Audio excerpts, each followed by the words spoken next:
walked 1,000 miles through storm and sea, through fate and trial. One whisper calls me through the pines. Your soul remembers, child of mine.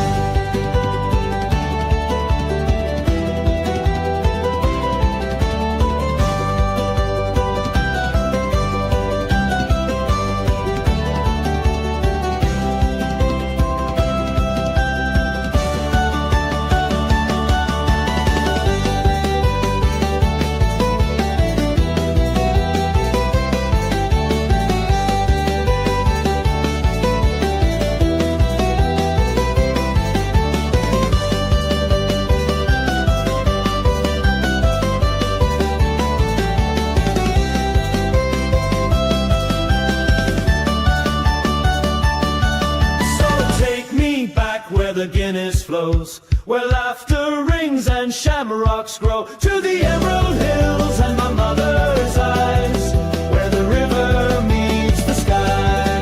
Hey!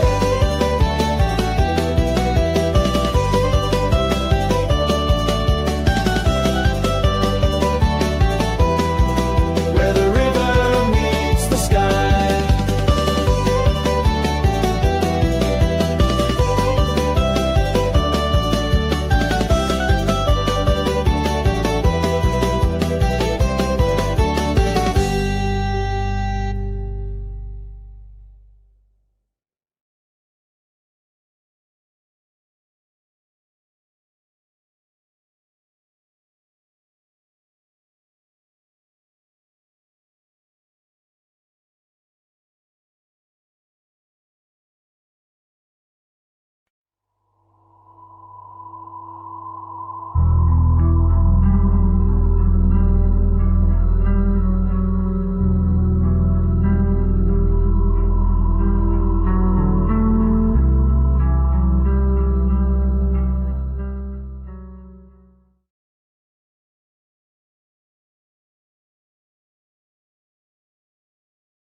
There. I'm unmuted. Hopefully you can hear me. Yes. What about Glenn? I can't hear you. Huh. Oh my goodness. We have had such technical stuff as of late since I've come back here. It's been quite something. Yeah, it should be. And muted. Can you guys hear me? Carrie has sound, but Glenn doesn't. Okay, well, today is, there we go. Today is Friday, August 8th, 2025, and we've got a great show for us. Glenn is going to figure out his sound there. One of the things that we're going to be doing. Check. Are you 1, 2, 3, 4. Yes. Check. Check. 1, check, 2. check. Yeah. All right. I think we got the sound figured out. Yeah. I think the universe, some aspects of the universe are saying, we don't want you talking about what you're going to talk about today. I know, right? Okay. Choking up. I had a client, was it yesterday or the day before? And we came in together. She was muted. Couldn't hear her. We went back and forth 10 minutes. Finally, we got the audio going for her. It was on her end. And then just as I was finishing visualization with her, we were letting go of some really negative things. Just as we were letting go, all of a sudden I had a power outage here in the house. Lights went out, camera went out, everything. And yeah, so that was pretty wild. So it doesn't surprise me. especially what we're going to be talking about today. Okay. Yeah. Let's, we got a few things before we get there, but welcome in everyone. I want to give a big hello to Hammer Bammers first in the chat today. We also have Lacey Blue. Hello, Lacey Blue. Lynn from New Zealand is here. Good to see Lynn. Up bright and early. Yeah, bright and early. 777 Avatar. Nice to see you back. Jerry. Good to see Jerry. Hi, Jerry. And Pippi. Of course, Pippi is here. And I can't help it. And every time now let's see if I can find something here. Every time now I think of, or I see Pippi in the chat, it just reminds me of, it reminds me of that. Dancing in the car. Clip. There it is. Let's bring it in quick.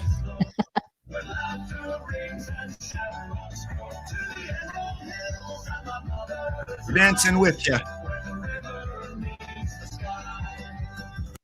Yeah, I can't help but thinking of that when we see that was a great clip that you sent us, Kaylee. So again, thank you for that. Okay. Although she said no sound, but I have sound now. Who else? Valerie is here. Sound is fine. Yeah, we had a few issues, Valerie, at the beginning. First with Carrie, and then she infected my mic. Oh, don't you say stuff like that. Let that go. Come on now. My mic caught it from her mic.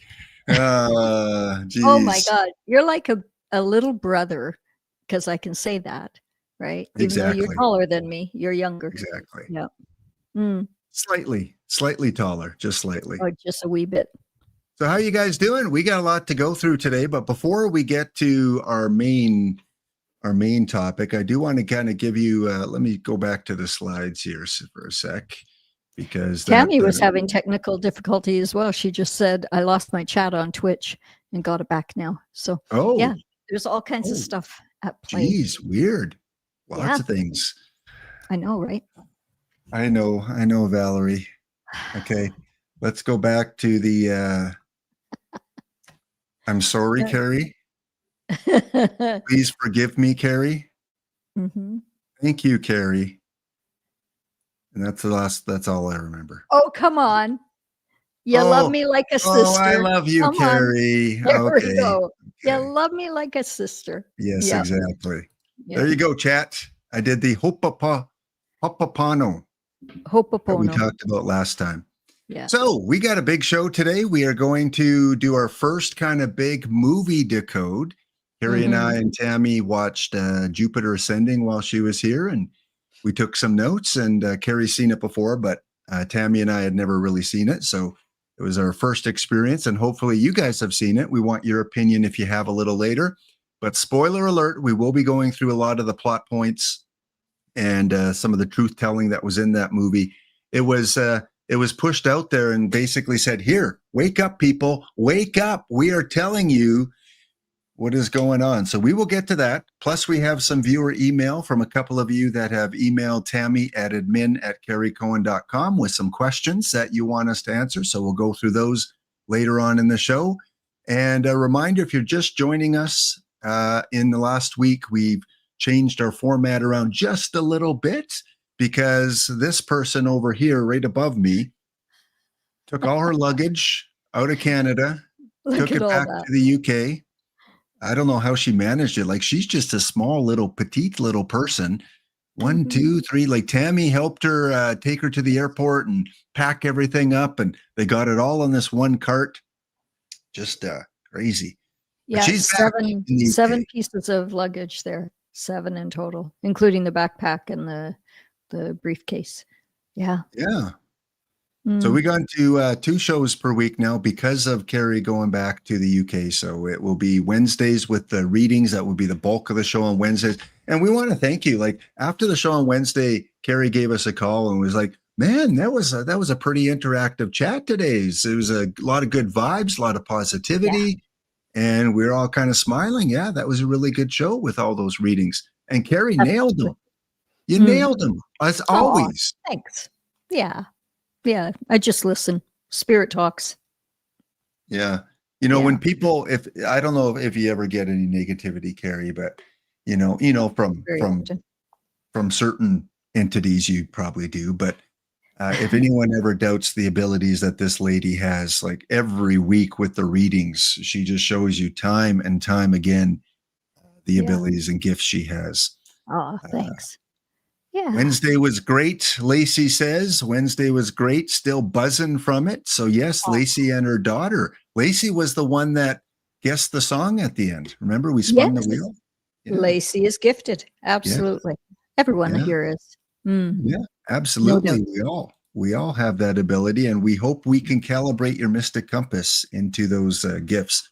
Mm. But before we get to the main part of the show, again, if you have any questions that you want us to answer on a Friday show and just kind of shoot the breeze with you on certain topics, please email Tammy, admin. She'll put it in the chat there if she hasn't already. And we got a couple at the end of the show to end off with. First, though, No, go back to that. Go back, please. I'm like raising my hand because he was a teacher. Glenn was a teacher for 35 years. So I have to raise my hand. are like you a one of teacher. those students that every question you had to raise your hand? Like I did. I was every like, question, oh my every God. question. Can What you did I see do me? wrong here now, Carrie? Okay, look at this. Are you familiar with the Mandelbrot set? No. Okay. Mandelbrot set is where you go down molecularly to the smallest of, it's like string theory, but smaller. And it actually looks like a sitting Buddha when you actually go into it. And if you look at the right side of the yellow, it's all the same shape. You can see that one, and then one above it, and one below it, and another one below it. Those are all Mandelbrot sets. You put in Mandelbrot sets and you didn't even know it. I think that's pretty cool. Yeah. Well, that's pretty cool. It was. Yep. I thought Look it maybe I up. made a spelling mistake or something. No, I'm complimenting you because that is a Mandelbrot set, and that is Okay. so spiritual. That is like, that's the universe talking, and it's right in the center of like a white wormhole, golden light wormhole portal. Well, yeah. I just it resonated when I saw it. I was like, I'm using this one. I want to use this one. So Yeah. there's probably a reason for it. I like the Oh. little envelope at the top because it had to do with email Aw, questions. So I that's thought that was great. kind of cool Love too. it with a star underneath. Yeah. Beautiful. You did a really nice job there, Glenn. Well, thank Awesome. you. So we will get to some viewer emails, and again, email Tammy if you have any questions for us. But first, an update. An Oh. update. Look at these guys. For those of you that missed the story, very quickly, Carrie, you want to kind of recap for those that did not hear this story? Well, I was staying with Glenn and Tammy, his wife Tammy, and Tammy is the one that does all of the chat, and she's my assistant as well with all the courses. So Tammy and I had heard that there were 3 white dogs that were roaming and starving to death. You can see how thin is that which one is that? That's at the very front. Is that Ward or? This is Ward. Yeah, this is Yeah. Ward. So Ward was the thinnest, and you can see in his hind, he was gaunt actually. But so Tammy and I went out to the street, and, and Glenn was like, I don't need another dog. We already have 8 big dogs. We don't need any more. But Tammy and I, as soon as Glenn went downstairs to his dungeon there, Tammy and I snuck outside and we went looking for them out on the dirt road. We were out, it's a 12K dirt road to get to their house from the highway. So anyways, wouldn't you know it, we went, come on, boy, come on, girl. And all of a sudden these big 3 white dogs came like pouncing towards us. And then one literally fell at my feet and gave me its belly. And that was the father of these 2. And he found another home. I don't think he was really long for this world. He was giving up on eating because we had food with us. We fed these 2 and he wouldn't eat. He gave up the food for his sons. And so he's left. But these 2 adopted Glenn and Tammy. And they look like lions to me. When I came out the last morning, I saw their energetic field and I realized, oh my God, they're white lions. and they're taking care of the property. Yeah, it's beautiful. Yeah, and a little bit of an update because around the same time, I might have been within 24 hours, 48 hours, Carrie did her Freedom Master course, live course, and during one of the breaks, I believe it was during a break, it might have been after the day, but Carrie went outside, and when she went outside, she was, I don't know, Standing. you always describe it the best. You were Yeah, I was. dancing in the middle of the grass. No, I was just standing. I was grounding, barefoot in the grass, and I noticed something move, and I sensed something over to my left. So I looked over, and out of these trees came a whole line of these beautiful radiant beings. And I realized that they were like the Council of Men, but it was more celestial. And that one, oh, good job there.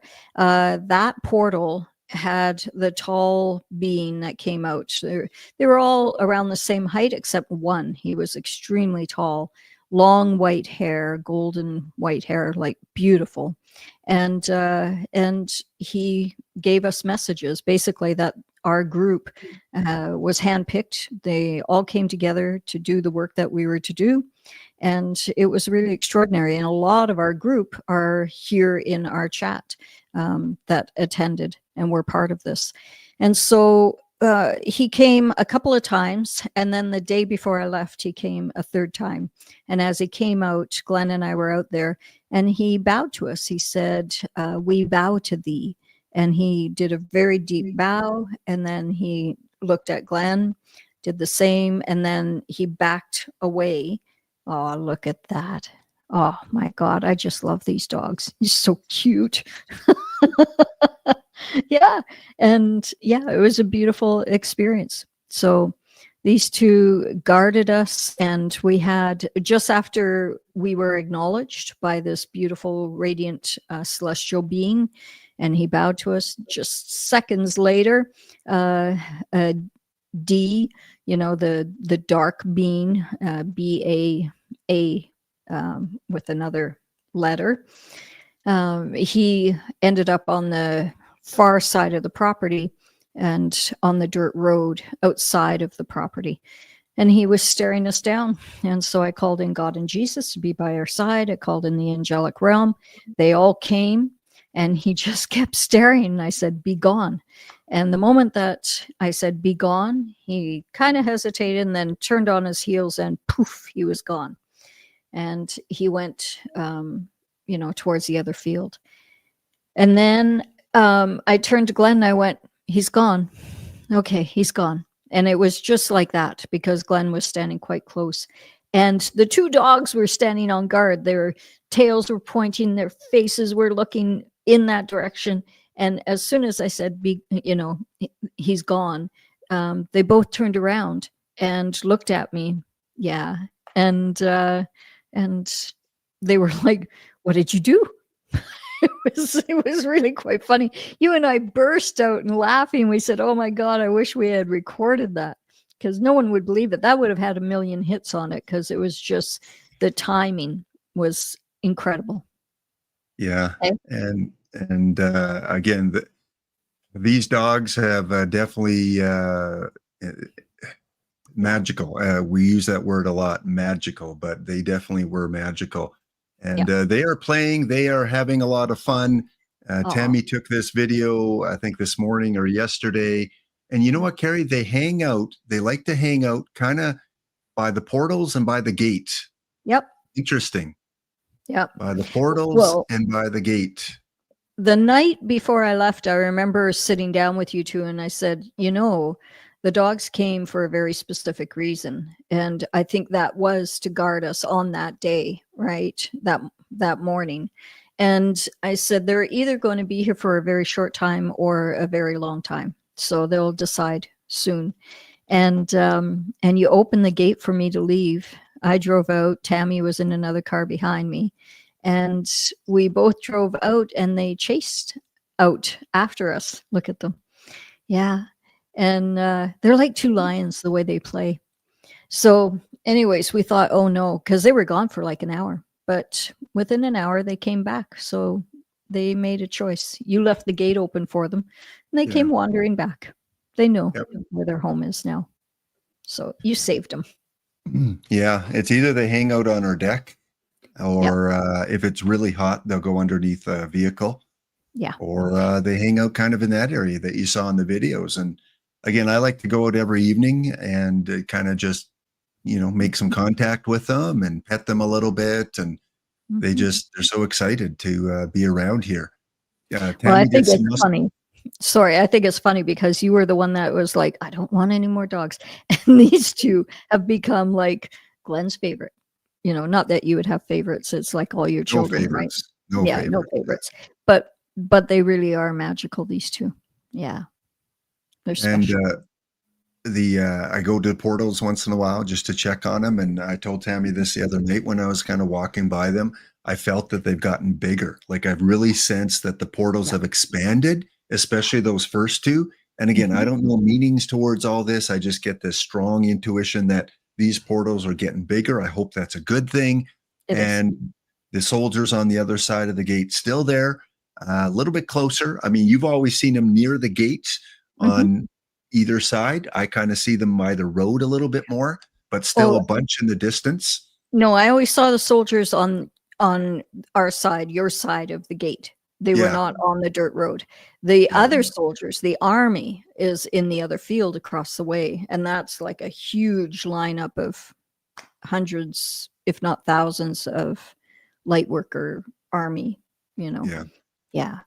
And yesterday, Tammy did some muscle testing on that as well, and she can post in the chat what she came up with if she wants. So, yeah, just wanted to give you guys an update because we've been talking about these dogs that have come into our lives, all three of our lives, and now all of your lives, because you guys are connected spiritually with all of us. So we call them the guardians, and I think they're the guardians of our whole community, don't you, Carrie?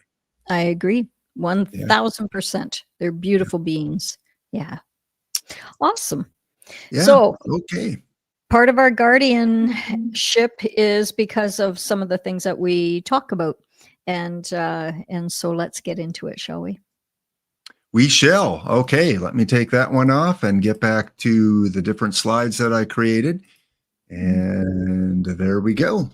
Okay, so we want to spend most of the time, we love watching movies that have truth in it, that have these little messages, and they're easy to spot once you know, but there are a lot of people out there that see movies for the superficial special effects and thin plot lines that many of them have, and they don't pick up on what the directors, the producers, the creators want us to know. And this was one of them. And Carrie, just again, very briefly, a backstory of when you first saw the movie.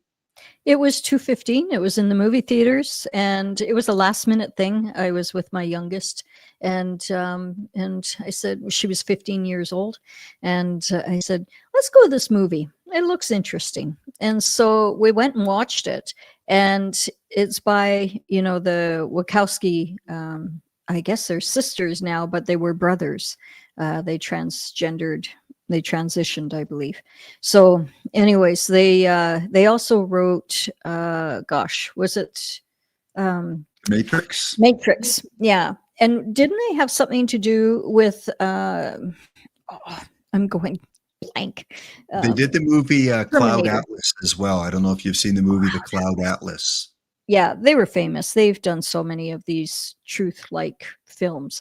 So anyways, I'm sitting in the movie theater and my jaw is dropping because at the time, and it was very prevalent in my life, I was channeling Alcazar from 1993, and I was working with Lazarus. And now Lazarus is a good Lizz, Lizzie, right? And he trained me for the end of the Mayan calendar battle, which I was very much part of. That's a whole nother story. So I had never heard anyone else talking about Lazarus and Alcazar, and both names came up in this film. So I was like, oh, okay, who in Hollywood knows about these two, and what are they doing? So that perked my ears. I started looking, and there were so many symbols in this. It was absolutely mind blowing, and that's what we're going to go into today. And again, it's no coincidence that these two individuals created those three movies. I mean, big truth-telling movies, The Matrix, Jupiter Ascending, and The Cloud Atlas, and they haven't done really anything since. So I think Nope. something has maybe prevented them, or maybe they are scared to, or whatever the case is. But these are huge in the truth community. Now, this movie came out on February the 6th, 2015, as Carrie said. Which was my And mom's birthday, by the way. really? Mhm. Oh, wow. This is just Mhm. getting spookier. I know, Okay, right? in a good way. But I Mhm. always I like numerology, I like numbers, I like dates, those kind of things. And I always feel there's some sort of meaning. So I thought, you know what?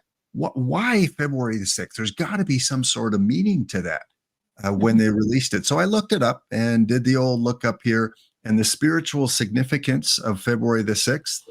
In general, spiritual resources say that Aquarius, the sign, is associated with a forward thinking, Yep. progressive energy, encouraging individuals to break free from limitations and embrace new possibilities. For those born on February the 6th, like Carrie's mom, this might translate to a strong calling to create positive change and leave a lasting impact on the world. Yes, So, Carrie. if I can add something to that, my mom was extraordinary. I quote her quite a bit in my book, and she was forward thinking. I always said she was ahead of her time.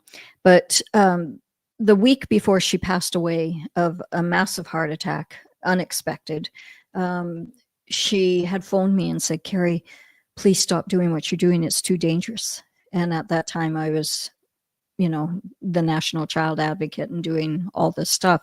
And I had lots of threats and stuff.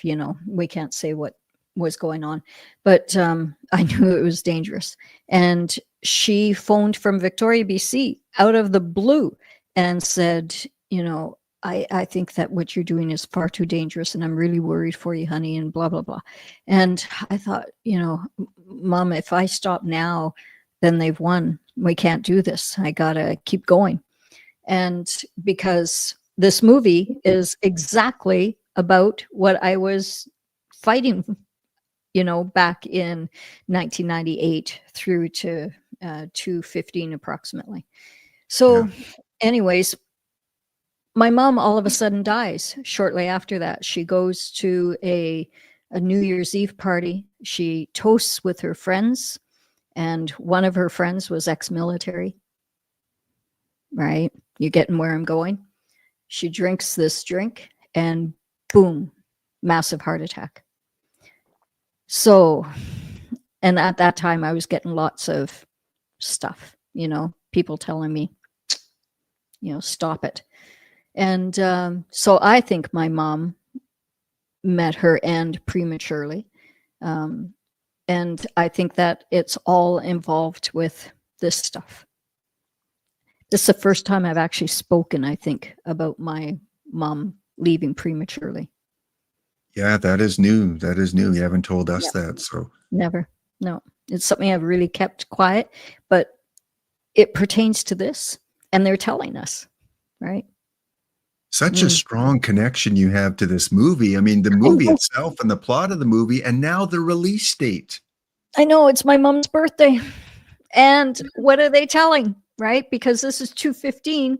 She passed in 201, 14 years prior.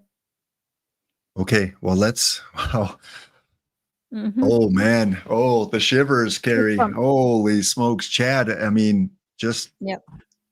another quick one here. The portal to the unseen on this date.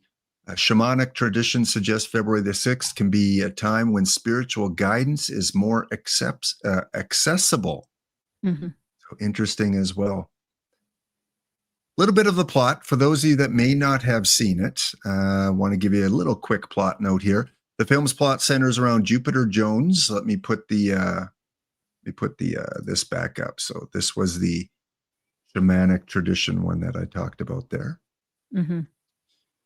So the film's plot centers around Jupiter Jones, a lowly down on her luck janitor who learns that her great genetic destiny has far-reaching implications.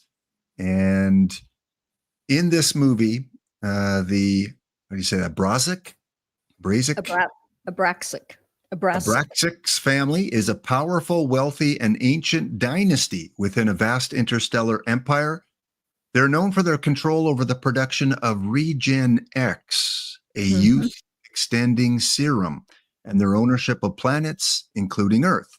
The family is led by a matriarch, formerly Seraphia Bracics, and her 3 children. And I don't want to read those in case there's a darkness to it, but you can see those There names is. there. Yeah. Yeah. So BALEM is associated to BA, Yeah. that one. And Kalik and Titus. Titus is Egyptian and, Egyptian history. I can't remember what Kalik is. If you guys know, put it in because I can look it up here. Keep going and I'll let you Okay. know. So there's the plot, and let's just watch the trailer. We can't show any of the movie because of copyrighted things, but we are allowed to show the trailer because the trailer is, pushing the movie. So let's watch the trailer for Jupiter Ascending, and then we'll get into the decode. You've been taught that the birthplace of the human race is Earth, but it's not. Do you know what this will do to people when they find out the truth? I don't think that most people would want to know the truth. I do. Your planet was seeded by brass axe industries roughly 100,000 years ago. It's one of the most powerful dynasties in the universe. There are 3 primary heirs. The oldest is Belem. He's the one that controls this planet and wants you dead.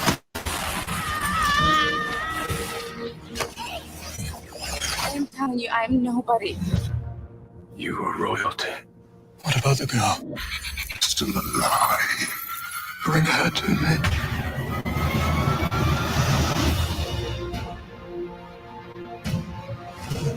When the exact same genes reappear in the exact same order, it is what you call reincarnation. Her Majesty's life is going to change, if she wants it to. I'm still the same me. Right now, Berlin owns the title to Earth. Once you claim it, the Earth will belong to you. I will harvest that planet tomorrow before I let her take it from me. Have you ever seen a harvest? Never. But I've heard they feel no pain.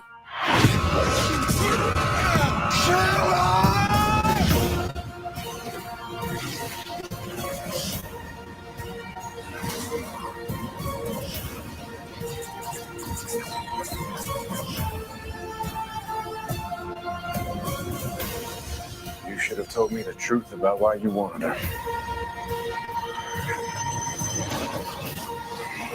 That planet belongs to me. Not anymore.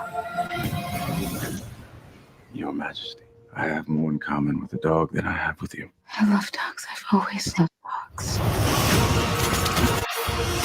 Here we go.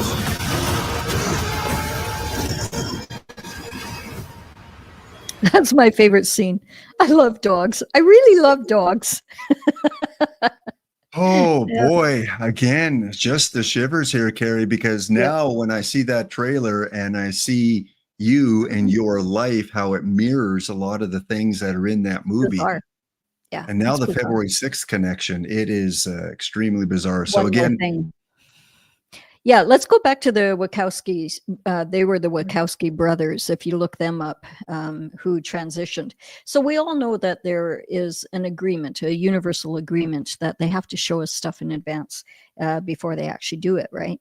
And so I believe in 215, they were showing us this stuff because it's part of the universal agreement. If they don't show us, if they just do things, then it gives the opportunity for other beings to come in and step in on our behalf and say, no, no, no, no, no, you're not allowed to do that, right? And to defend us.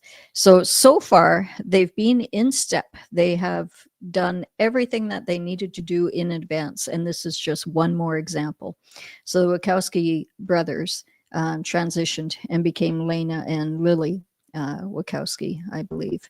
I remember this, like, as soon as I saw Lena and Lily, I was like, wait a minute, weren't they brothers? And then I was like, oh yeah, that's right, they transitioned. I forgot about that. And both brothers to become sisters now. Interesting. So it's all part of that stuff, I Yeah. believe. But So again, this film isn't. This film is truth, I believe, even though they Yeah. say it's not. back at a time where a lot of people had not waken up. I mean, I admit I was not. I was still into the regular everyday normie kind of life and doing things. And Tammy's been awake for a long time, and of course you and have been awake forever. But I was not, and I would have watched this movie and saw thin plot line. Okay, yeah, science fiction. That's all it is. And not have caught on to a lot of the coding there. And now when I watch, it's like, how can you not see it? It's that Exactly. whole phrase, once you see it, you can't unsee it, right? It's Exactly. in every movie you watch, you're going to be looking for things. Okay. And Valerie is saying those stone or the pills in the hand, they look like the Matrix. It is the Matrix. Yeah. Because Yeah. The pills. Yeah. the Wachowski brothers are now sisters, wrote and produced both the Matrix and Jupiter Ascending. Yeah. Right? That's So- Morpheus presenting Keanu Yeah. Reeves with the choice there. So Yeah. I thought I would throw Very that in. All right. Decode number 1. Mhm. And feel free to add your own personal insights and life stories into this as well. But the first one we want to look at is planetary ownership is real and legally binding. Mm. See that as a big theme in the movie where this family has ownership over these planets, and the main character kind of falls into ownership in a weird way, which we'll talk about later. But in reality, do you see that as a strong possibility? Let's muscle test on that. Get everyone in the chat muscle testing. Is this legally, is this real? That there is a binding ownership of this place that we call Earth? Yes or no? I see it more as a species than a family that is the ownership here. So do you think the Earth is, our population is kind of subject to these cosmic laws that maybe our governments are just puppet governments to the galactic real estate system kind of thing? Well, I think there are people that shift, right? Again, talking in code. Yeah. Good that- job, Carrie. I Well know, done. right? I'm Yeah. impressed. Yeah. So those people, we perceive them to be the elite, but I believe that they are actually part of, we'll call them the Lizzies because that's kind of fun. It's a fun Yeah. way of, I so was going to say the alligators because that's probably a yeah, safe the one, but alligators. There we the go. alligators. Yeah. Yeah. It's pretty Or safe. iguanas. Right. Yeah. Iguanas. Mhm. Yeah.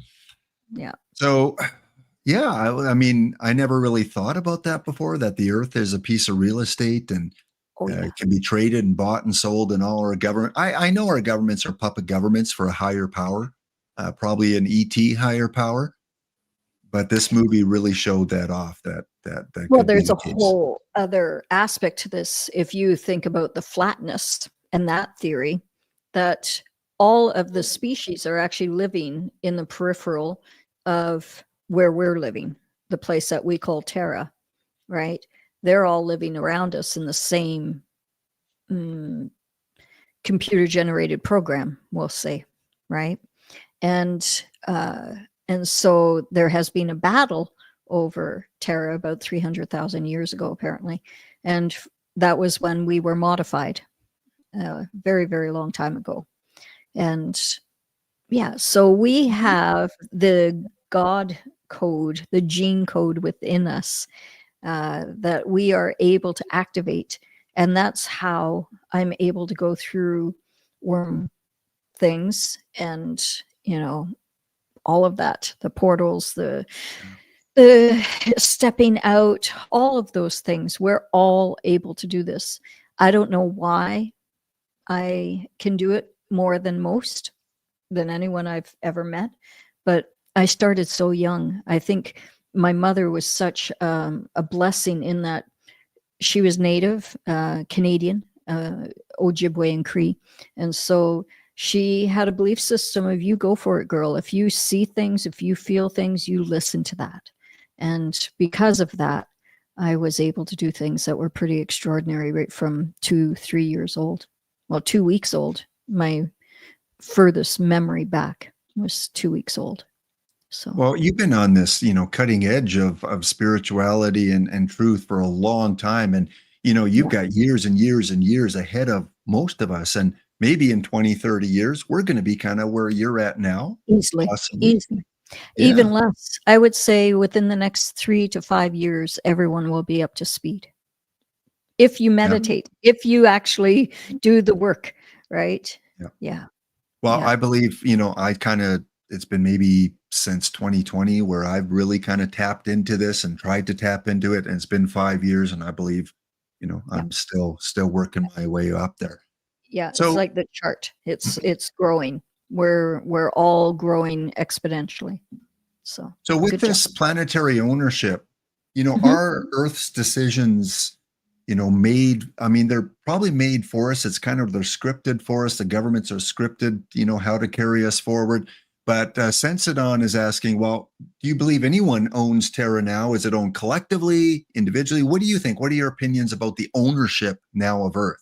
Well, it's like in the movie, right? I mean, the movie really tells us everything because there was an ownership, and then there becomes a spiritual battle, and then there becomes a decision of the collective, who is actually Jupiter Jones. She is acting as a collective, and we make the decision in the end consciously as one mind, one heart, one soul. So we need to come together and sing our song, the universe, the one song, the one verse. We need to come together collectively and make that decision that this isn't going to happen anymore. We're so happy we've moved into a new timeline, and this new timeline's extraordinary. The outcome is absolutely beautiful because it's peace on earth. No more crime. I can see a time where we don't have crime anymore. It's gone because everyone's elevated their consciousness. Those that haven't elevated, they just kind of melt away. They go into a different timeline. And we've seen this with the Mandela effect, that we jump timelines. So we know it's possible. And with that, right, we are now, as a group, stepping into a whole new timeline consciously, willingly, because it is all about free will here. And we did have a question on our Wednesday show about the Mandela effect, more so about the Berenstain Bears. And I didn't want to show up because we are going to do a full episode in the future, because we haven't talked really much about the Mandela effect, and that can be a great show as well. I'd love everyone's opinion when we do that show, because I'm sure all of us, as we grow spiritually, have experienced many Mandela effects along the way. K. Ojo, I haven't seen in chat before, says, greetings from Raleigh. And then, why are you watching this movie and analyzing the plot? Well, this is a spiritual channel. We like to do decodes, where we look for truths in movies that maybe those of us out there that have picked up on these codes want to share with others to help them grow their spiritually. Also, remember, in the end of this movie, we won, right? Yeah. The gecko people, they didn't win. And it was the spirit of love, conquered all. So that's why we're looking at this film, because they have to show us in advance what they're planning. And they talk about, like farmers harvesting a crop. Well, yeah, we'll get to that. That's coming up. That's coming up. Okay. Sensidon says, we take over our planet, and now we need to care for it. Comes with responsibility.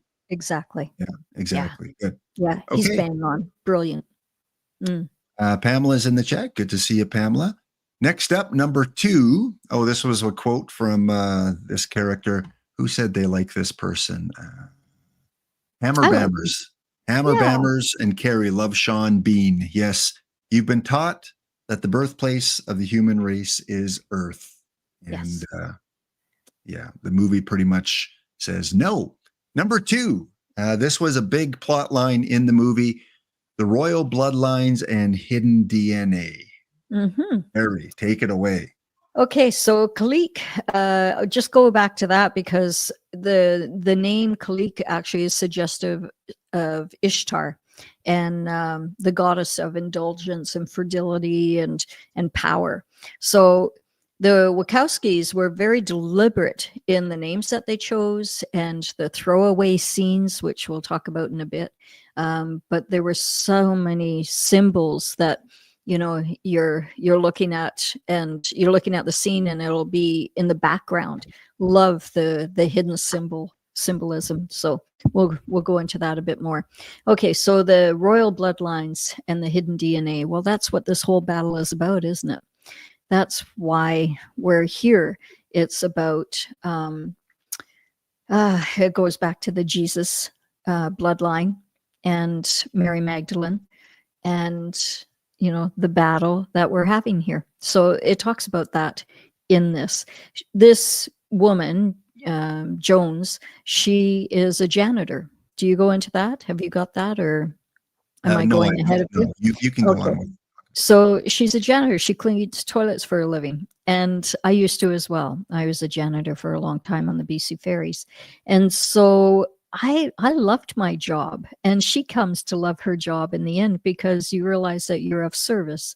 And I remember Gandhi's quote. His wife wouldn't clean the latrines when they were living at the very end of his life. They were living on a friend's farm, and she wouldn't go and clean the latrines. And he got so mad with his wife, and he said, how do you expect to ask of anyone else what you're not willing to do yourself? And I thought, wow, that's why I clean toilets, because it's like the untouchables. You know, in India, it was back in the 60s and 50s, we had the untouchables, and that was their job. And so when you do this, and if you are part of any kind of royal bloodline, which I'm linked to, my bloodline goes back to King Louis XIII in France. And so nothing is beneath us, right? You have to be willing to do what you're going to ask others to do as well. And so that is this movie. She is of royal descent, doesn't know it, cleaning toilets, and in the end, when she does know what she does, she still cleans toilets. Good on her. Yeah, that was it was a brilliant way to be part of the ending there. And it's all about the DNA and the structure of the DNA, that there are certain people, individuals that have very similar DNA, almost exact DNA of these extraterrestrials, these other beings. And she is a match to the matriarch, like the head honcho of this family. She is exact match. And that's why there's so much effort trying to track her down. And because back in the extraterrestrial world, they have ownership over planets, and the matriarch's family has ownership over Earth. However, because she has the exact same DNA structure, she actually has ownership over the Earth. Well, she is a reincarnation of the mother that was murdered. And the mother was able to put in her will the Earth was bequeathed to her reincarnated self. And that brings up a whole different concept. So if you're aware of reincarnation, and you are able to put, you know, in your will, it'd be like, you know, the Dalai Lama. They search for him for how many years to find that boy that has all the traits of the Dalai Lama that had died prior, and they know that that is him, supposedly, right? And don't get me going on the Dalai Lama with the little boy. You know, that's a whole nother thing. But the example is that in this case, they were aware of reincarnation, so she was actually bequeathing all of her riches to her future reincarnated self, who is this Jones character. Yeah. Thought that was an interesting concept. Which then goes to, on Earth, many of us have linkages possibly to royal DNA, to extraterrestrial DNA. They say, you know, aliens are walking around us. Well, we might have some of that alien DNA within us. Don't you agree? We Well, are, agree. yeah, we are of the stars. So all of us, but the light workers especially. And Valerie is saying, I thought she was a reincarnation of her father. No, it was a mother. Yeah. The matriarch. Yeah. Mm-hmm. And Lynn says, you know, the janitor job, basically cleaning away other people's poo-poo. Yeah. Cleaning up. They're cleaning up. Not a problem. It's weird because I did janitorial work my first 2 years out of school. Really? My mom worked as a janitor in a big hotel system in British Columbia, got Yeah. me a job as a janitor for the summer vacations. Yeah. And yeah, I cleaned up the doo-doo as well in toilets, and it wasn't my Wow. favorite Well, job, but high it five to was you. it was weird. Yeah, that's crazy. Oh, I was Sensidon says, making, yeah, go ahead. "Holy cow, so does my bloodline." King Louis, Sensidon says. Wow. We're related, Dawn. Oh my God, that's funny. So I guess all of us have janitorial backgrounds because Pamela said that she had her own cleaning Wow. business. So, Wow. See, oh, we have to do geez. the SHIT work before we get into the real spiritual stuff, because Yeah. it's doing the basics. It's doing, what others don't want to do. And once you accomplish that with joy in your heart, then you're ready. It's like, okay, now I'm ready. Well, you have to have roots, right? You have to have down homegrown roots that are not privileged and do not have the good life, because you'll never escape that then. If you grow up privileged with a silver spoon in your mouth, it's very tough to break that and become like these Well, characters in the movie. I think it's more appreciation and gratitude, because if you're born with silver spoon and you don't know anything else, then you don't have the contrast. And we're here to experience contrast. So I think, like I said, I've been multimillionaire 3 times in my life. I've built up 3 multi-million-dollar companies, and I left them all behind with previous partners. I walked away and started over again. And you benefit from that contrast. You benefit from feeling I got to find 10 cents to find some toilet paper, right? And I said, I've never stole except the one time where I went into a restaurant and I actually stole the toilet paper in my 20s because I didn't have 10 cents extra to buy the toilet paper. I was working for CBC at the time with Front Page Challenge, and so broke. I was being paid $200 a week and it wasn't enough. So, humbles you. And I mean, you chose amazing parents, because we do choose our parents, folks. And the parents that you chose were a big part of leading you, humbling you, and making you appreciate a lot of things in life. Very much. Okay. Same Number with all of 3, us. something that is becoming a little bit more mainstream. People really didn't talk about this, except in the very small circles. But now the moon and what the moon is all about. And although they don't really focus on the moon as a base, they do focus on other planets as kind of base and control areas in the galaxy. So is the moon a monitoring station? What do you believe, Carrie? Is it a monitoring station? Again, muscle test, everyone. Put it in the comments. Yes or no? I don't know about a monitoring station. I got it's like just under 50%. So is the moon a monitoring station? Yes or no? Oh, no, it jumped up. So I was just asking, is it a monitoring station? I wasn't saying is the moon. So yeah, 60, 70%, but I think it's more a landing pad. I think it's where many gather from other dimensions, other places. And it almost looks to me like they have cargo and a refueling station, or where they get new supplies. Yeah. So Tammy's saying a big yes. I think it's that and more. So that's why it was like 70%. I think it's, yes, they monitor, but there's a lot more to what is on the dark side of the moon. Yeah. And that's my feelings too. When I look into that, I Yeah. go that on that far side of the moon that we never get to see, it's almost like an airport. It's a place that different species can come, not be seen, but it's also, I think, a base, where some of the big powers on Earth are establishing kind of diplomatic or military bases even on that side of the moon too. So I've no doubt that, I do think that man has been to the moon, but I think in some early missions, and then the later missions were kind of faked, because I Yeah. think when they went there the first time, they were either told, what are you doing here kind of thing, or you can't keep coming here. But I do think we've been there, but it was those very early Apollo missions, not the later ones. And I do think there's a lot of activity on that far side. I think we were planning on going there and it got shut down, but quick by other people, other things. And so that's where Hollywood came into play because they But we've were been there. already. Have we been there? Yes or no?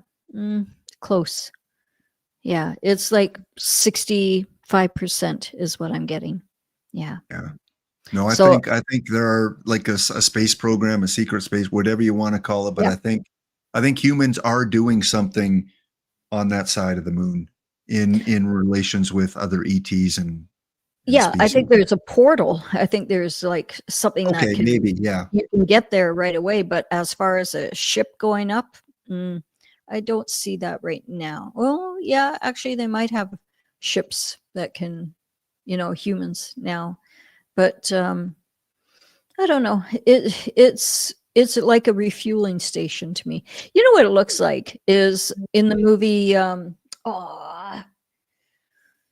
The guy that was being monitored, everyone was in on it except him. What's the name? Carrie, Jim Carrey. It was in it. Come on. Oh, Truman Show. Truman Show. Thank you. So the Truman Show, the moon was the monitoring station. It was where all the producers and directors were watching everything that was going on. And as far as monitoring goes, I can see that where they watch absolutely everything that's going on and are able to direct things, right? They are able to move ahead, but there's enough now that it's falling apart, which is good.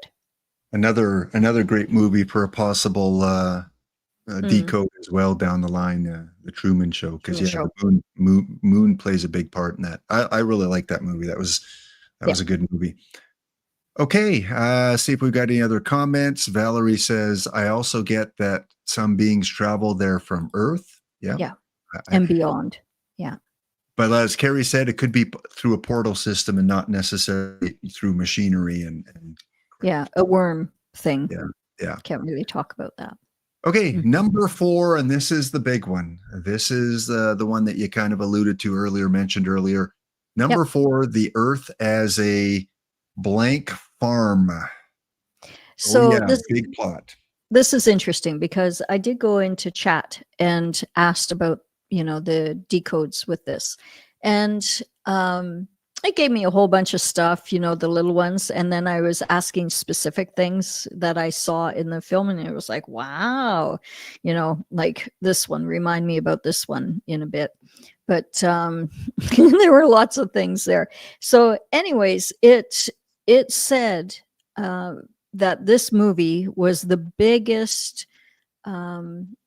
truth exposure of all the movies so far. This one is the one.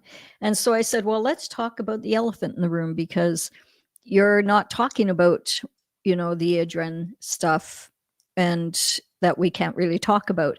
And it started talking about it. It was using the actual word and saying, absolutely, this film was exposing what was going on, and it went into great detail. So I do have that. I can send it. I haven't edited it, but you see all my questions in there, and you'll get the whole, I think it's 105 pages. So I can put that up into our, our shared You know file. what would be cool? A little ebook. Little Well, ebook or something. it's again more editing, and you know how I am with editing. I'm not an editor. It's a lot of work. 105 pages. Oh my god. Yeah, that's quite a. Just put it in the raw form. Yeah. So Raw you guys form. can read it and take a boo at it, and you'll see my questions, and you'll see it going, oh, that's brilliant. You caught on to that. That's really cool. Thank you. But anyway, this, we see a lot of evidence in this, and I think a lot of this is disguised as war and famine. And remember that these entities not only feed off of, dead bodies, but also negative energy. So when you're scared, when you are in a situation, even at a ball game, where thousands of people are cheering and all this energy is being released in a baseball stadium. That is some of the They things they're swoop feeding in off of. and eat it all up. Yep. Yeah. And, I That's one always reason. question. Yeah, Yeah. go ahead. Yeah, my hubby, he watches football in the UK. It's like, in Canada it'd be soccer. And man, sometimes he gets so upset, like just rah. And do you see the energy you're throwing out there? And he goes, yeah, but this is important. And I said, actually, what is important? The controlling of your energy, because what you're putting out there is what they're trying. Why do they have sports? Why do they have competition? Because it's division. One side of the stadium, the other side of the stadium. In the UK, you don't even sit together because there's such conflict. It's ridiculous. Where's the sportsmanship in the audience? There is none. If you're like a Chelsea fan and you're sitting in Cardiff or whatever, my hubby, he sat in the wrong section and he almost got beaten up because he was not in the section that he really likes. And it's ridiculous. So this is all about energy. And we have to look at sports differently, I think. We have to look at how we see competition. I was in Fiji really quick. I was traveling with Tony Robbins, right? When I worked with him, we were business partners way back in 1993, traveling to Fiji. And I'd never been there before, didn't know anything about the people. Well, lo and behold, they had no competition. They had no television. They weren't, in the indoctrination of Hollywood. And so they had no competition. We played volleyball together, and it didn't matter if you won or you lost that shot. Everyone laughed and they had fun. And what a contrast. We had a day stay over in Hollywood, in Los Angeles. And I had been there many times because I was a young actress in the early 90s. And so I thought, I'll bring my first husband to Hollywood, to Rodeo Drive. And we'll go to the Rodeo Drive Cafe, right? Ooh, la la. So as we're sitting there, we're just vibrant because we had had 10 days in Fiji in this paradise, and people were so beautiful. And there was a man sitting opposite us, and he was in the finest outfit, tailored, and the jewels and the coif and everything. And he looked to have everything, but he was looking at us with such envy. You could see it because we were newly in love and, just vibrating and working with Tony. And it was really a special time. And my first husband, he looked at me and he goes, isn't that interesting? A man that looks to have everything. He looks like he has everything. And then we are in Fiji with people that on the outside look like they have nothing, and they are the happiest, right? So that's what this whole thing is about, is how you perceive your happiness. Interesting. I can't remember how we got onto that. We like to go on our tangents once in a while, I which is always good. So again, a big part of this plot line is this farm existence. And like I said, just so many situations that you think about wars where millions and millions and millions have died. Where are all the bodies? Like, yeah, they show some cemeteries. But I think a lot of them have been taken off this plane, or they're coming up with false numbers that it isn't millions of people. They just want to worry us and make us more fearful.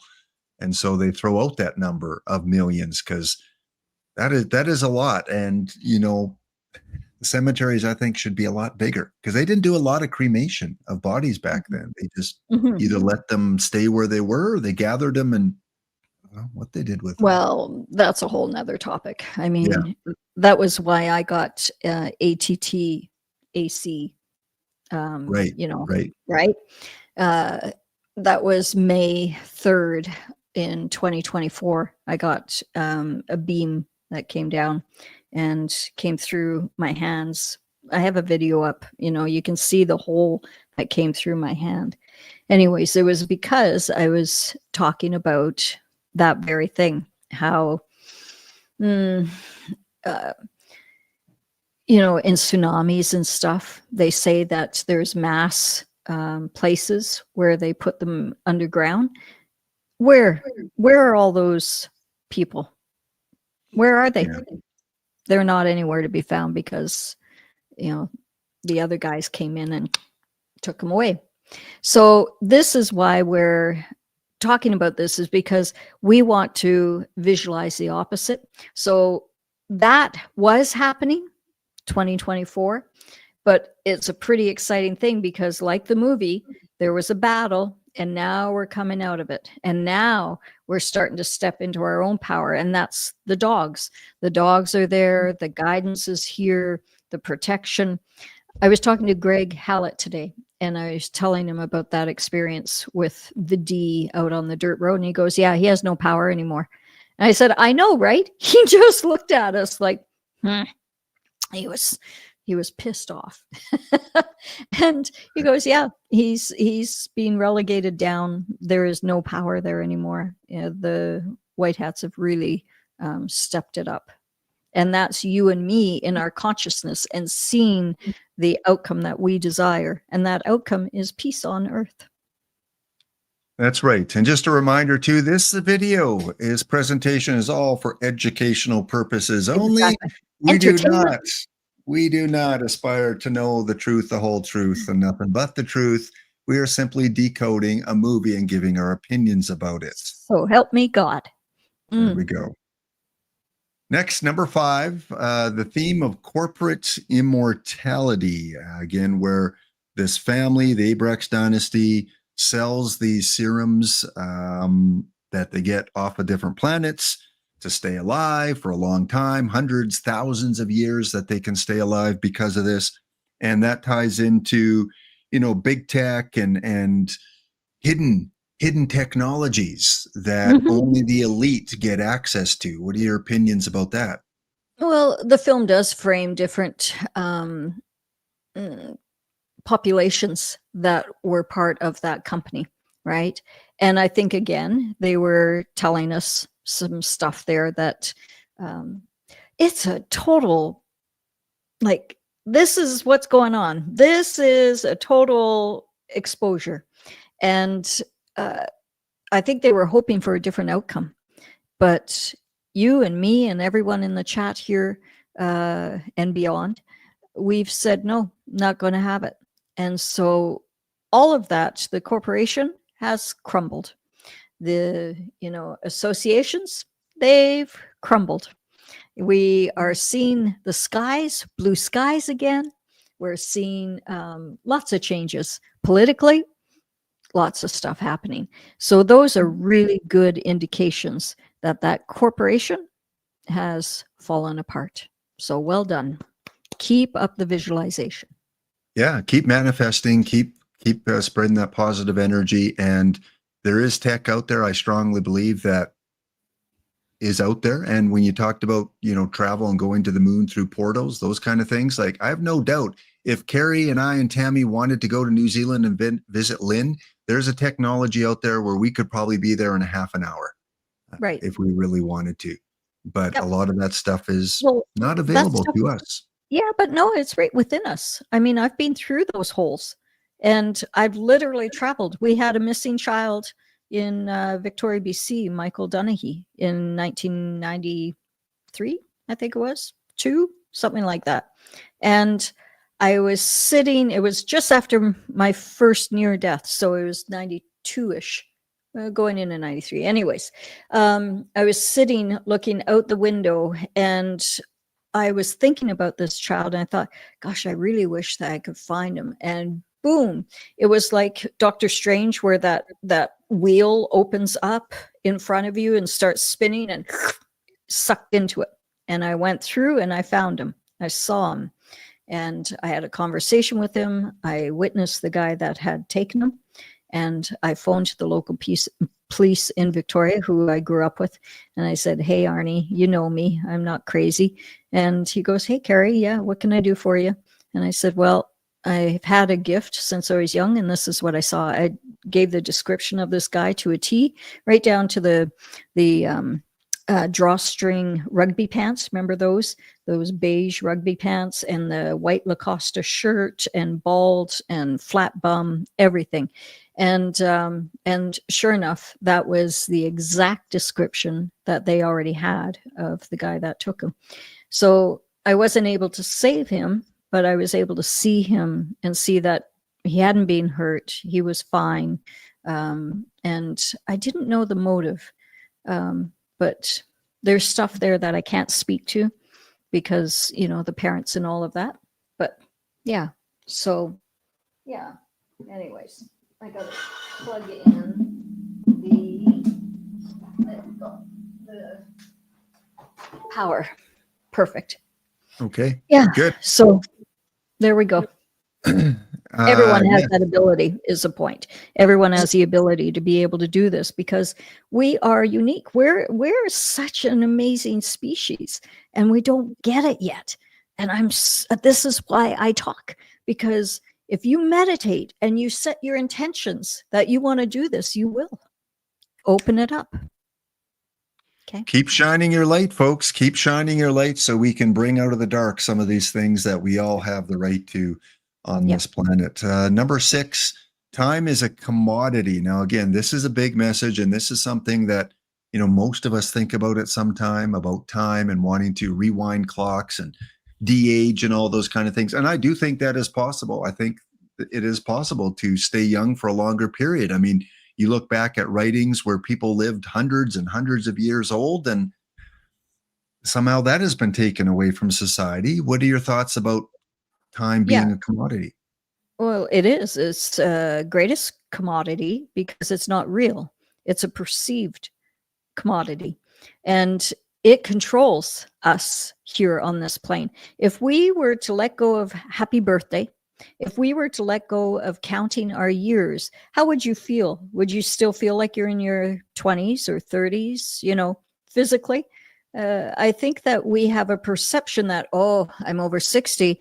I better act a certain way. I better feel a certain way. I better let my body go, right? And I better get that short haircut, right? So there's a lot that's tied around time for us here on this planet because it's part of what we've been told. So I believe that we should all let go of the song Happy Birthday because that's spelling, right? It is a cadence. It is anchored, right? Going back to NLP, it's anchoring us to, it's another year, right? So we need to let go of that. And we need to let go of actually counting our years. So when someone says, how old are you? Say, actually, I don't know. And I feel like I'm in my 30s and I act like I'm in my 30s. So it's all good, right? I think, beautifully said. And, Tammy has a birthday coming up next week. So Tammy, I think if I forget to get you a cake, it's because I want you to just forget about years and numbers and all those other kind of things because it doesn't really matter. Yeah, we can still celebrate. Celebrate whenever you want to celebrate. My youngest was born in August. Well, that was the summer holidays, so she never got to have a birthday with all the kids at school. So we changed her birthday, for school. It was like, okay, you were born in March. Or May. I think it was May because it was still nicer weather and it was within school year. And so that's what we did. So you can change it to whatever you want, whatever suits you. You hear that all the time. Act your age. Glenn, act your age. What are you, 12 years old? And I'm like, kind of. Yeah. I can attest to that. Yes. Okay. And so can Tammy.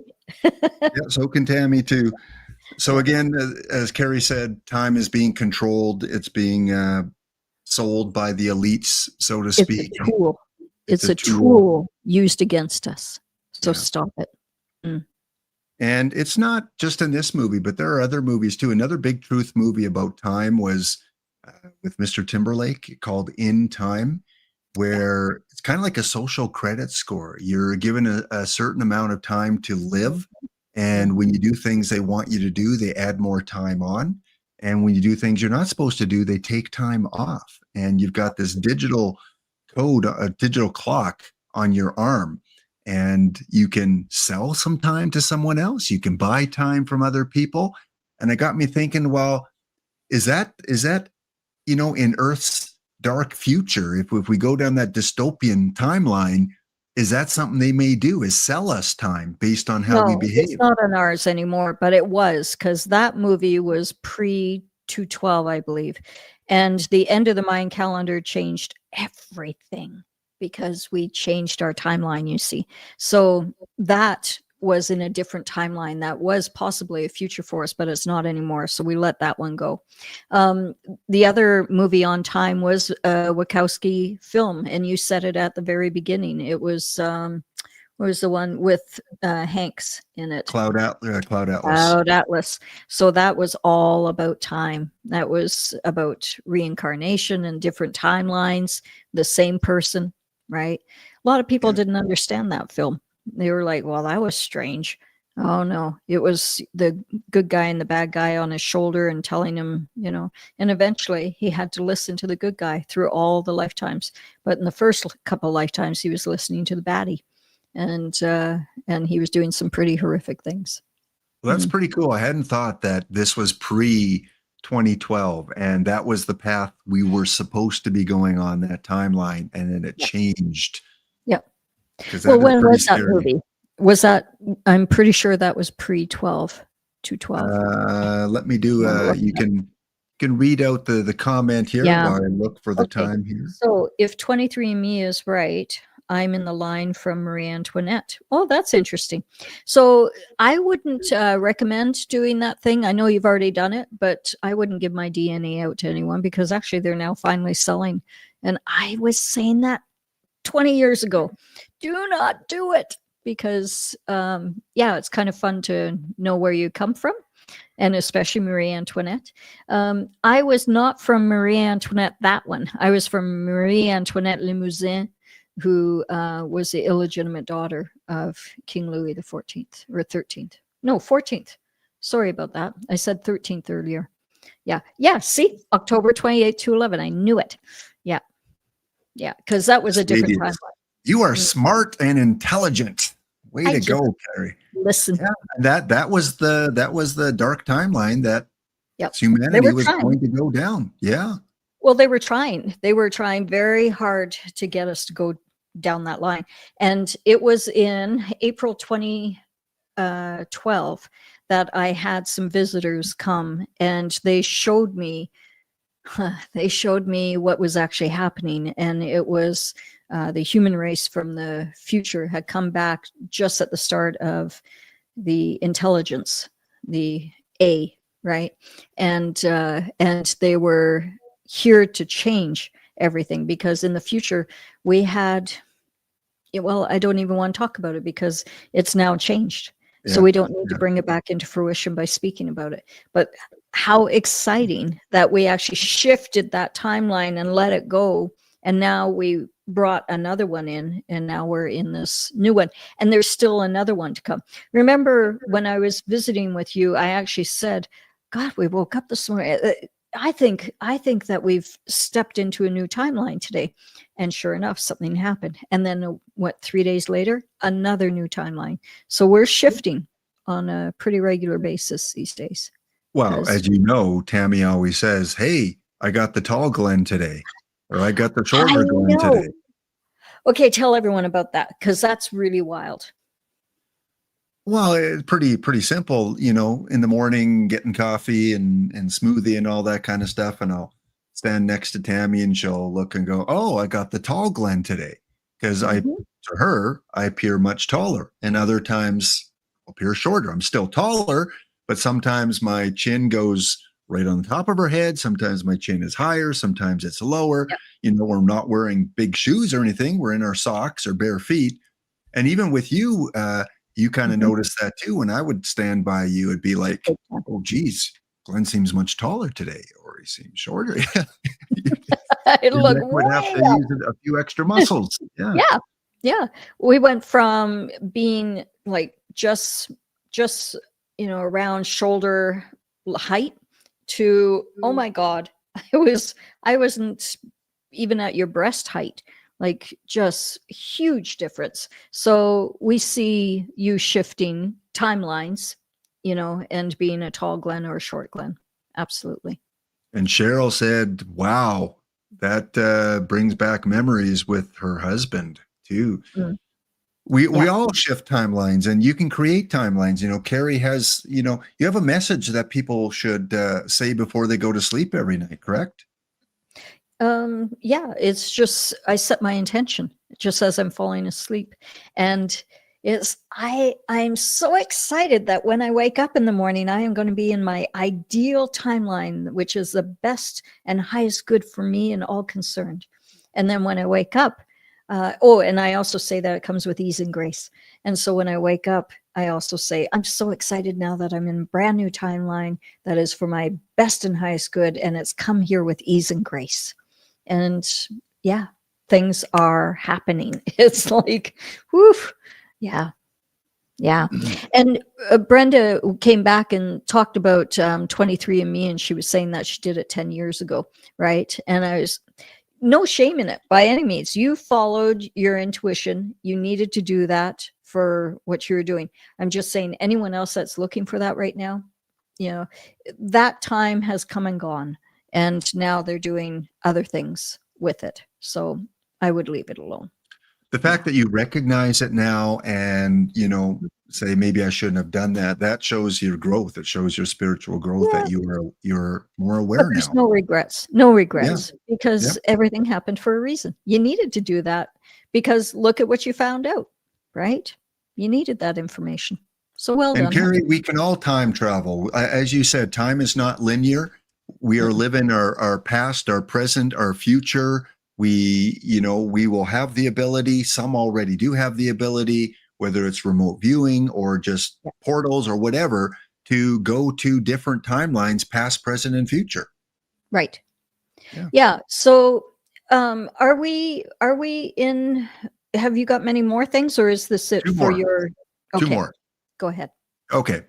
Next up, they showed an image, a brief image. We saw it in the trailer as well, of the crop circle. And a crop circles can be a whole different episode. I'm sure you've talked to people, maybe Greg Hallett even has opinions about crop circles. But in the movie, it was when the outer space beings came and landed. They left this imprint in the crops, which again is a moment of truth telling about what crop circles are all about.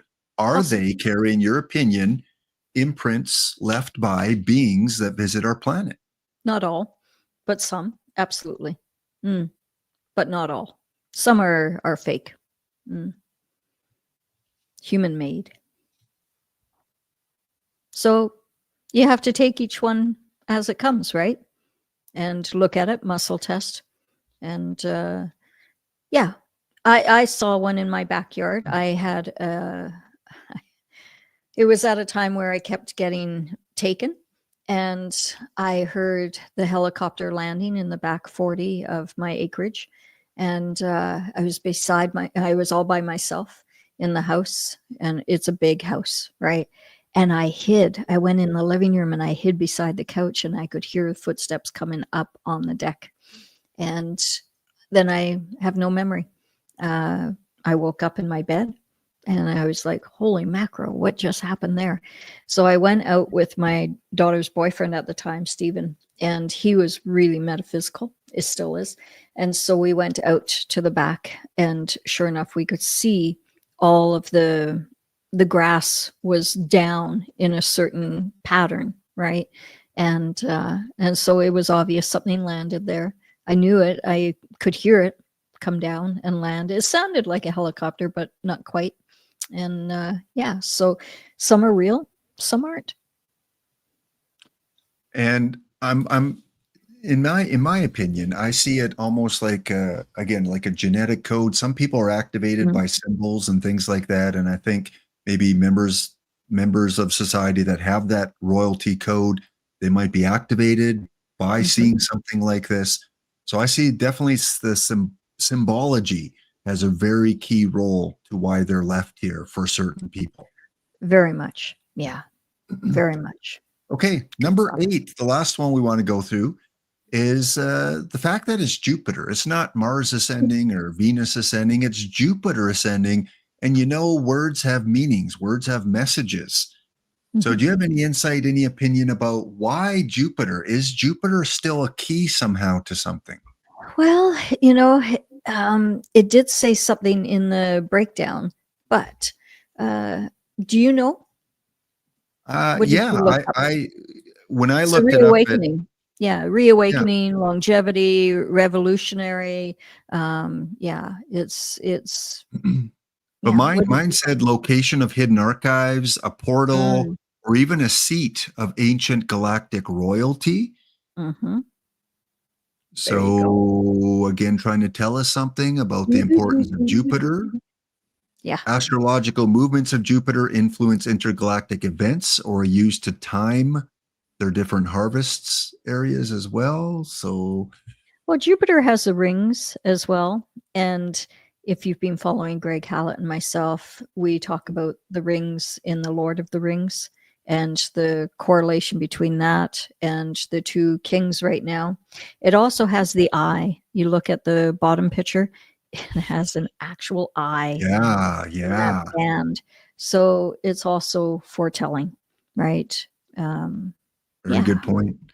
Melissa says there's another book or movie called Momo. I have not heard of that. I'm going to definitely check into it because I love movies that have to do with time manipulation. I'm very, very drawn to that. So I will check into that. Thank you, Melissa, for that. Of course, as Carrie mentioned, she has over 100 pages of other decodes. We only went through a few, but I don't know if there's anything on the list that really resonates with you that you want to talk about. I want to talk about this one. Okay. So, you have one of these, don't you? Right there. Yeah. Is yours gold or silver? Silver. Yeah. And what do you call it? What do you guys call it? A cup holder. Tammy, what do you call it? Put it in the chat. A place to put my cup to recharge energy. Okay.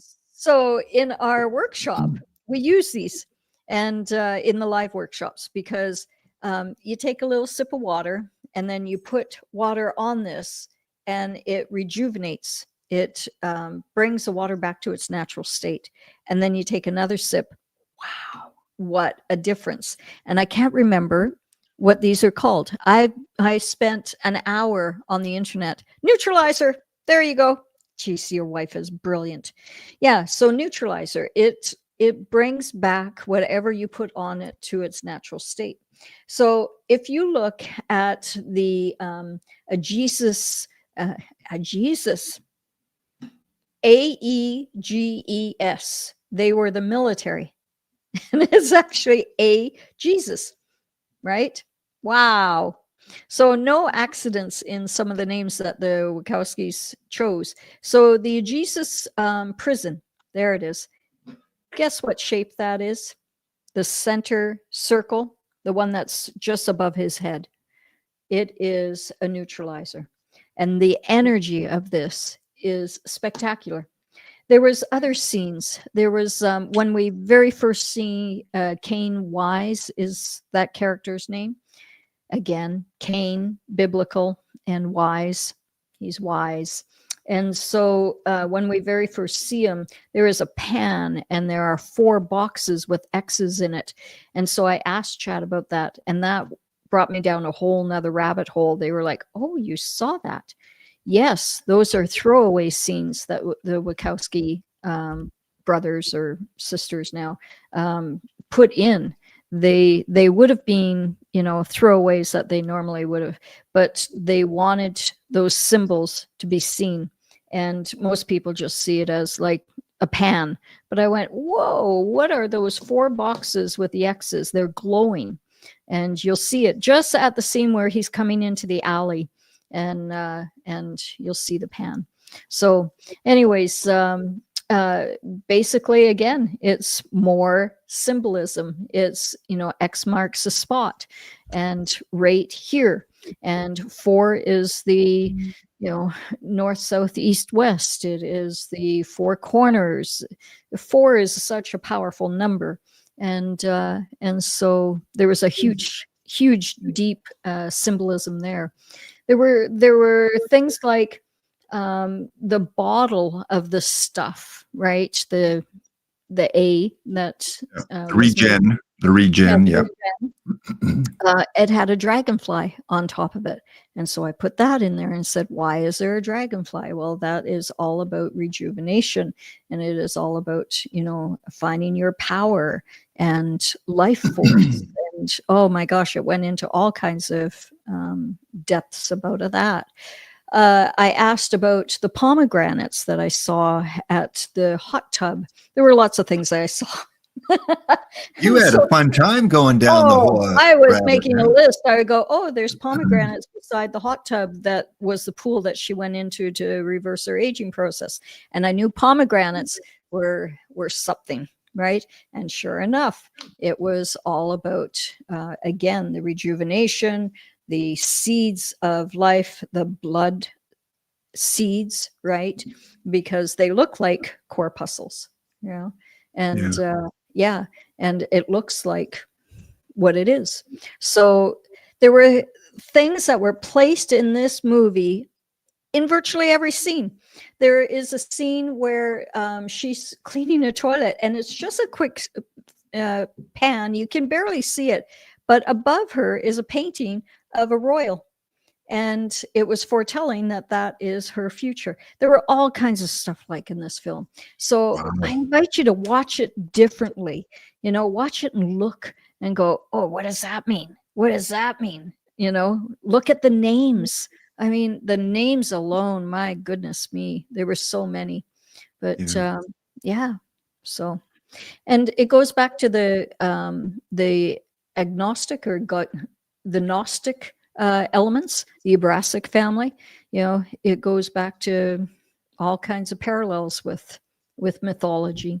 And as someone mentioned earlier, it's a documentary. It really is a documentary. Totally. It is, and as Carrie mentioned, the most truth-telling movie that's probably ever been produced, and yet so few people have seen it. So put the word out there. Watch it. Have your family watch it and explain to them as things are going on. If they're open to this kind of thing, it all might take is 1 or 2 things for them to see and go, wow. Yep. I didn't see that before. Yeah. Yeah. So there were also the soldiers. I was asking, the chat about that, because I said, well, it was really interesting that Kalik's soldiers were blue, and the other guy, the villain per se, theirs were blood red. As he was standing forward, all of a sudden these soldiers looked, and you look at the mask, it looks like the thing has been taken away. You look at the face, and that's all part of this as well, right?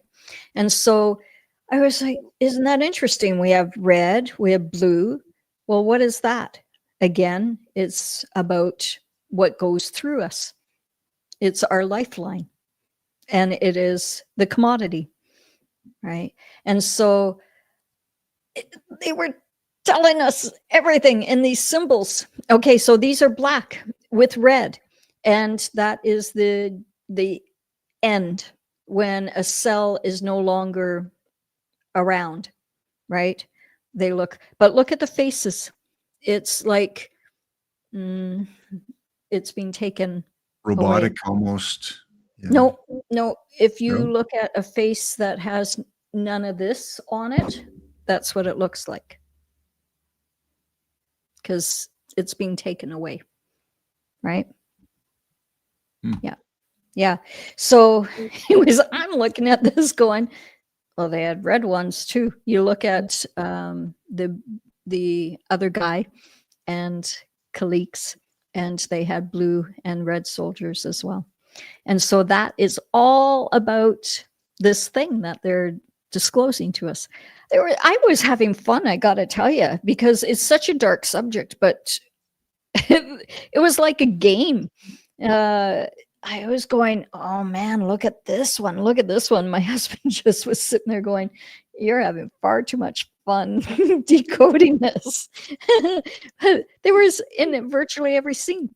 So that's why we have 105 pages, because I kept asking. I kept saying, well, what about the red soldiers there? You know, is that about BLOO stuff?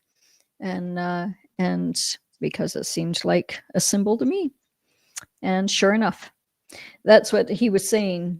You know, I see it as a male voice that was chatting with me. And he was saying that every scene was virtually set up by the directors to give some kind of disclosure or future pacing. Now, again, what I love about this film is we win in the end. And that's where we're at. We're winning. We've already won. I think we're already there. And of course, you throw in the romance, because, you know, movies have to have a little romance character as well. But like I said, so many other things we didn't talk about: the soul contracts, the reincarnation, the mind control, the memory erasing of memories, like some canine people. Anti-gravity. Yeah. Oh, so many things that we didn't get to. Yeah. Well, they went over everything. And I think that's why, you know, chatting with that computer, it was saying that this is the biggest disclosure film ever to be made. And that's probably why it's the last one that they've done, because it was the last kick at the cat for them. And it was after 2012. Well, after 2012, when we won, it was the first time, I believe, in all of our timelines that we won. And so then they panicked and they had to try and figure out a whole different strategy, plan B, which they had never had to do before. And so that's why 216 went to 220, because things happened there that they weren't expecting. And and so 215, this came out for the 216. Interesting stuff.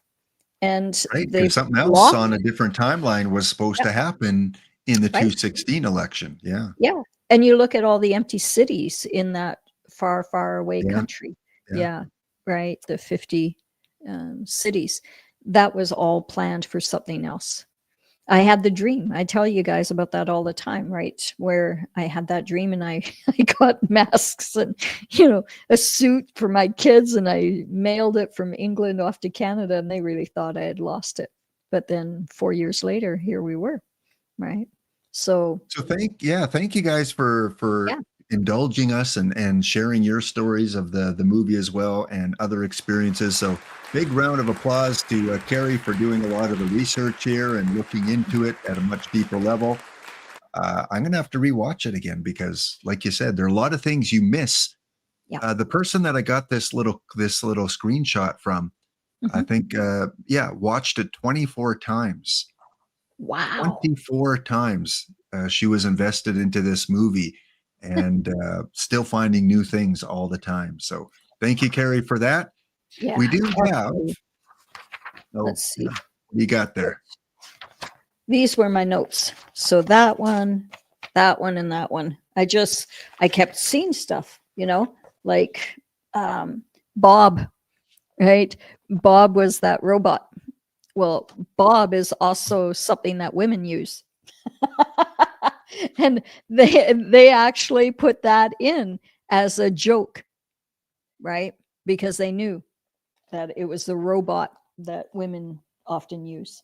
And the NAS space thing, right? That tattoo. Oh gosh, the two robotic dogs, that was interesting. When he was coming into her apartment, her place that she was staying in, he did the takeaway. He basically said, you know, don't worry, you don't have to marry me. And she goes, actually, I'm going to do it. I'm going to marry you. Well, as he's walking in, look at the two dogs. those dogs are very similar to what was being used in a far, far away land as our new thing, for bang, bang, bang, bang stuff. You got to talk in code. Yeah.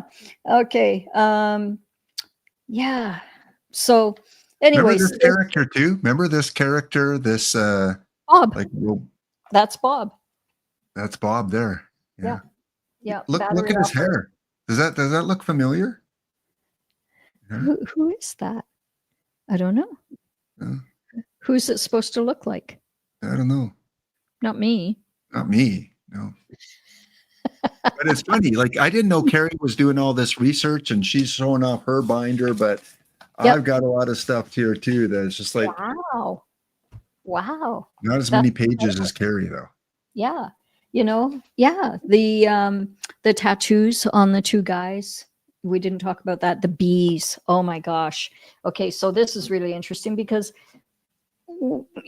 my girls and I, we've always said it's strange with bees because they come to us, right? Never been stung. And I can put my hand on glass and a bee will come and walk and come onto my hand and I'll bring it outside and set it free. And bees are our friends. Never kill a bee. So, and the bees were part of this. And that was actually when my youngest, she was watching it with me and she goes, "Oh my God, that's, been our experience. Pretty cool stuff." Yeah. And she actually has a little bee tattoo because of, the experience. Yeah. Okay, Carrie, we're going to end off here with a couple viewer questions. And chat, if you have a movie that you think really is an important one for us to decode and go through that you just feel tells so many truths that maybe we haven't talked about today, please send Tammy an email, admin@carriecohen.com. Give us your thoughts on it. It could be a TV show as well, because a lot of TV shows do this too. So please send an email, and we want to do more decodes. I find this, I really enjoy this. I love looking for things in movies. You know how movies have product placements, they'll have Pepsi or Coca-Cola or whatever. I like movies that have truth placements, and there are a few out there.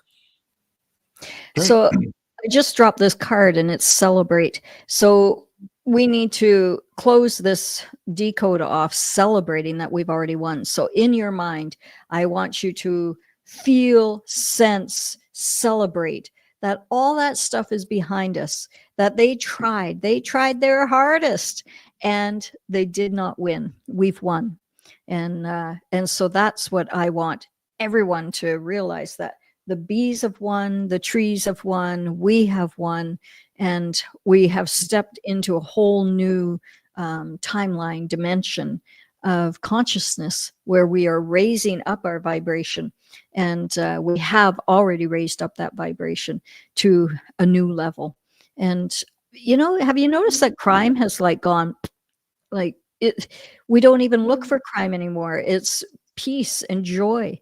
I have you noticed how random acts of kindness have increased? How, kindness and talking to people, it's increased. Yeah, that's what we're looking for. That's who we are. Melissa asked if that neutralizer can be with wooden sticks, and Tammy responded, it could be anything. It could be a drawing. Yeah, it can be a photocopy of it. Yeah. Anything as long as it's exact or close to exact, I guess. Yeah. And it works wondrous. We have it on our table and on our dining room table. So every meal, you put it underneath, you put the plate on, and it neutralizes it. It brings the food back to its natural state and amplifies, the nutrients and minerals, everything that you need. Try it. You'll notice it. All it takes is a few seconds, putting something on there for a few seconds. Do a taste test. Yeah, do a taste test. Okay. Some viewer email questions. And again, if you do have a question about anything, it could be current events, political, economic, well, as long as it's not, economic advice. Can I tell you a secret? Uh-oh. I'm going to Ireland. No, I'm going to Ireland. I'm going in the morning. Yeah. going off Holy to Ireland. smokes. Did you get our permission? No, I'm just Carrie. doing it. Oh my God. It was so impromptu. Last night, Linz and I were like, do you want to go to Ireland? Yeah, let's do it. So we're going. Do you know Pretty exactly where you're going?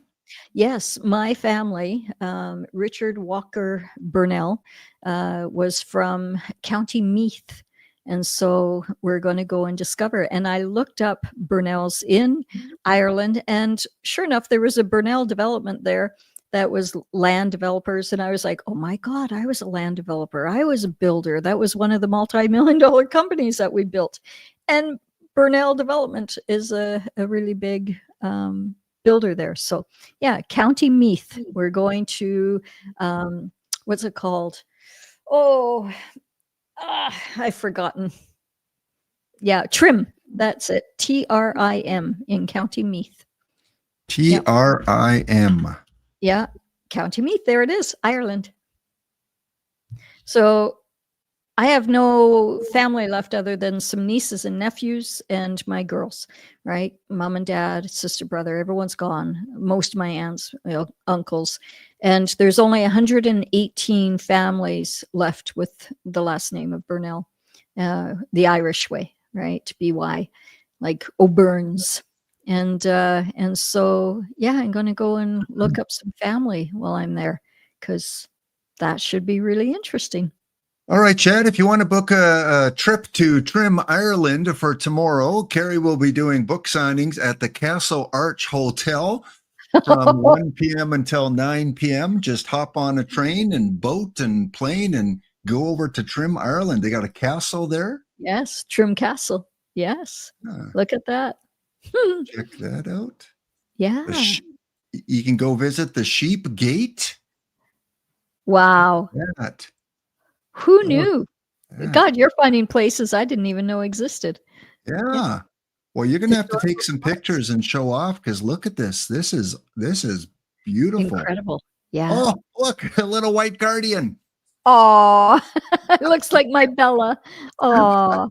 It's a little terrier. What a cutie patootie. And there's no coincidence. It's in canola, not canola, but something like canola, like this yellow field. Yeah, rape. And you're going there tomorrow. Yeah. Oh my that is gosh. crazy. This looks like some cool tourism. Ireland's oldest bridge is in Trim. Well, that's interesting. Because, okay, so my ancestors on my mom's side got married the same day that Linz and I got married. And one of our ancestors was a bridge architect, and his name was Burnell as well. He became Burnell. What was his name? Kingdom, I think, was his first name. Kingdom Burnell, something like that. Anyways, he was one of the most prolific and world-renowned bridge builders. So I wouldn't be surprised if he actually designed or built that bridge. Wow. Not funny. That's so funny. Yeah. That is weird. The things that we're finding here that Carrie gets to visit. How long are you staying? A couple days. Yeah. 4 or 5 days. Yeah. Okay. Yeah. So yeah, go check out a lot of those cool things. You got a lot of cool things. Okay, let's get to some of our viewer mail to end off the show. Okay. And again, feel free to email Tammy at admin if you have questions for future shows. First question, I haven't seen Georgie in the chat, but maybe she's going to watch us on the replay. Georgie sent an email a few weeks ago asking, please talk about the ETs that are helping us through the ascension process. So what do you have to say about that? Definitely the Palladians, the Arcturians. There's several.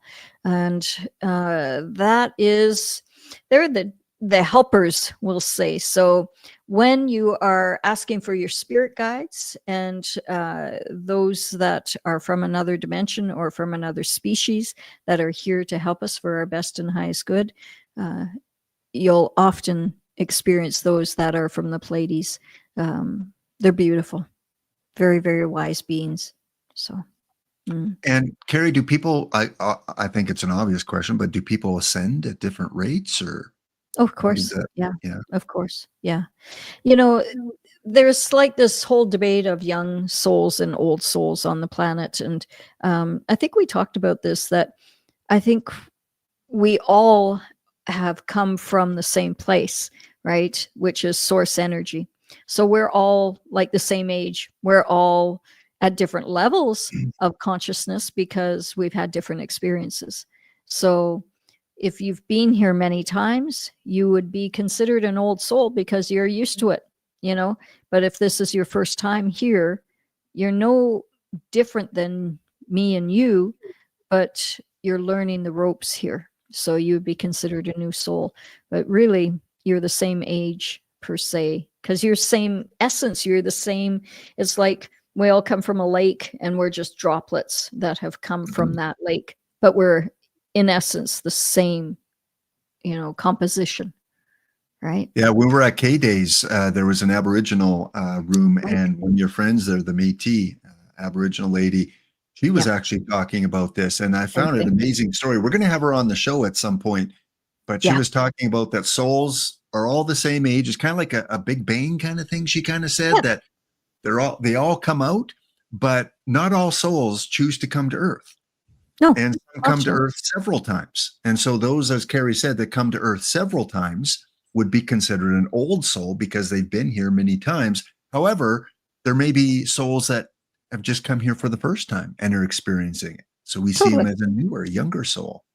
Totally. Yeah. Yeah. Amazing. Okay. Georgie also has another question. She wanted to know, how do you see the world growing? What does the golden age look Ah. like to you? This is a good question, Georgie. So I did go through a portal. I did the Macabre 18-step program, and that was 1994, 95, maybe 96. And anyways, it's a breathing technique, and you do 17 steps. It tells you what to do, where you bring the hedrix, what's it called? Anyways, it's sacred geometry. And so you do these 17 breaths, 17 steps, and then it says at the end, the 18th step, we don't actually tell you, but those that are able to will know intuitively what the next step is. And I went, oh, well, that's easy. It's like this. And boom, I went through this hole, this worm thing, and I went straight forward. It was like pulling me from my chest. And I went through a rock tunnel. And as I got to the edge, it was like in so many movies, that big wall that looks like it goes down forever. And there were floating cities. It was very much like Avatar. And the floating cities were stunning. Now, this one had robotic police. And it was like intruder, identify yourself. And boom, I got pulled back. But for a moment, I got a glimpse and a feeling of what was possible minus the A stuff, right? I think that we have the possibility of having heaven here on earth, right? Because we've experienced the HELL here. And we don't have to do that anymore. So what I saw was the creator scan instead of meds, things that you lay on at night.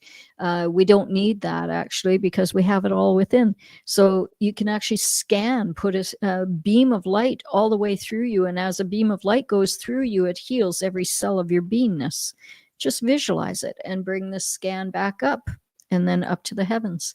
And as that scan is going down and then up through you, feel a reset, right? So we have all of that. I saw that there is no lower level thinking because we have really stepped in and stepped up to a consciousness where we think before we speak. And we actually really think before we even think, because there are no negative thoughts anymore. That's not even in our consciousness. When you evolve to who we truly are assigned here to step into, you realize it's all about love. And so if you're coming from a place of unconditional love, not only for everyone else, but especially for yourself, that's a game changer.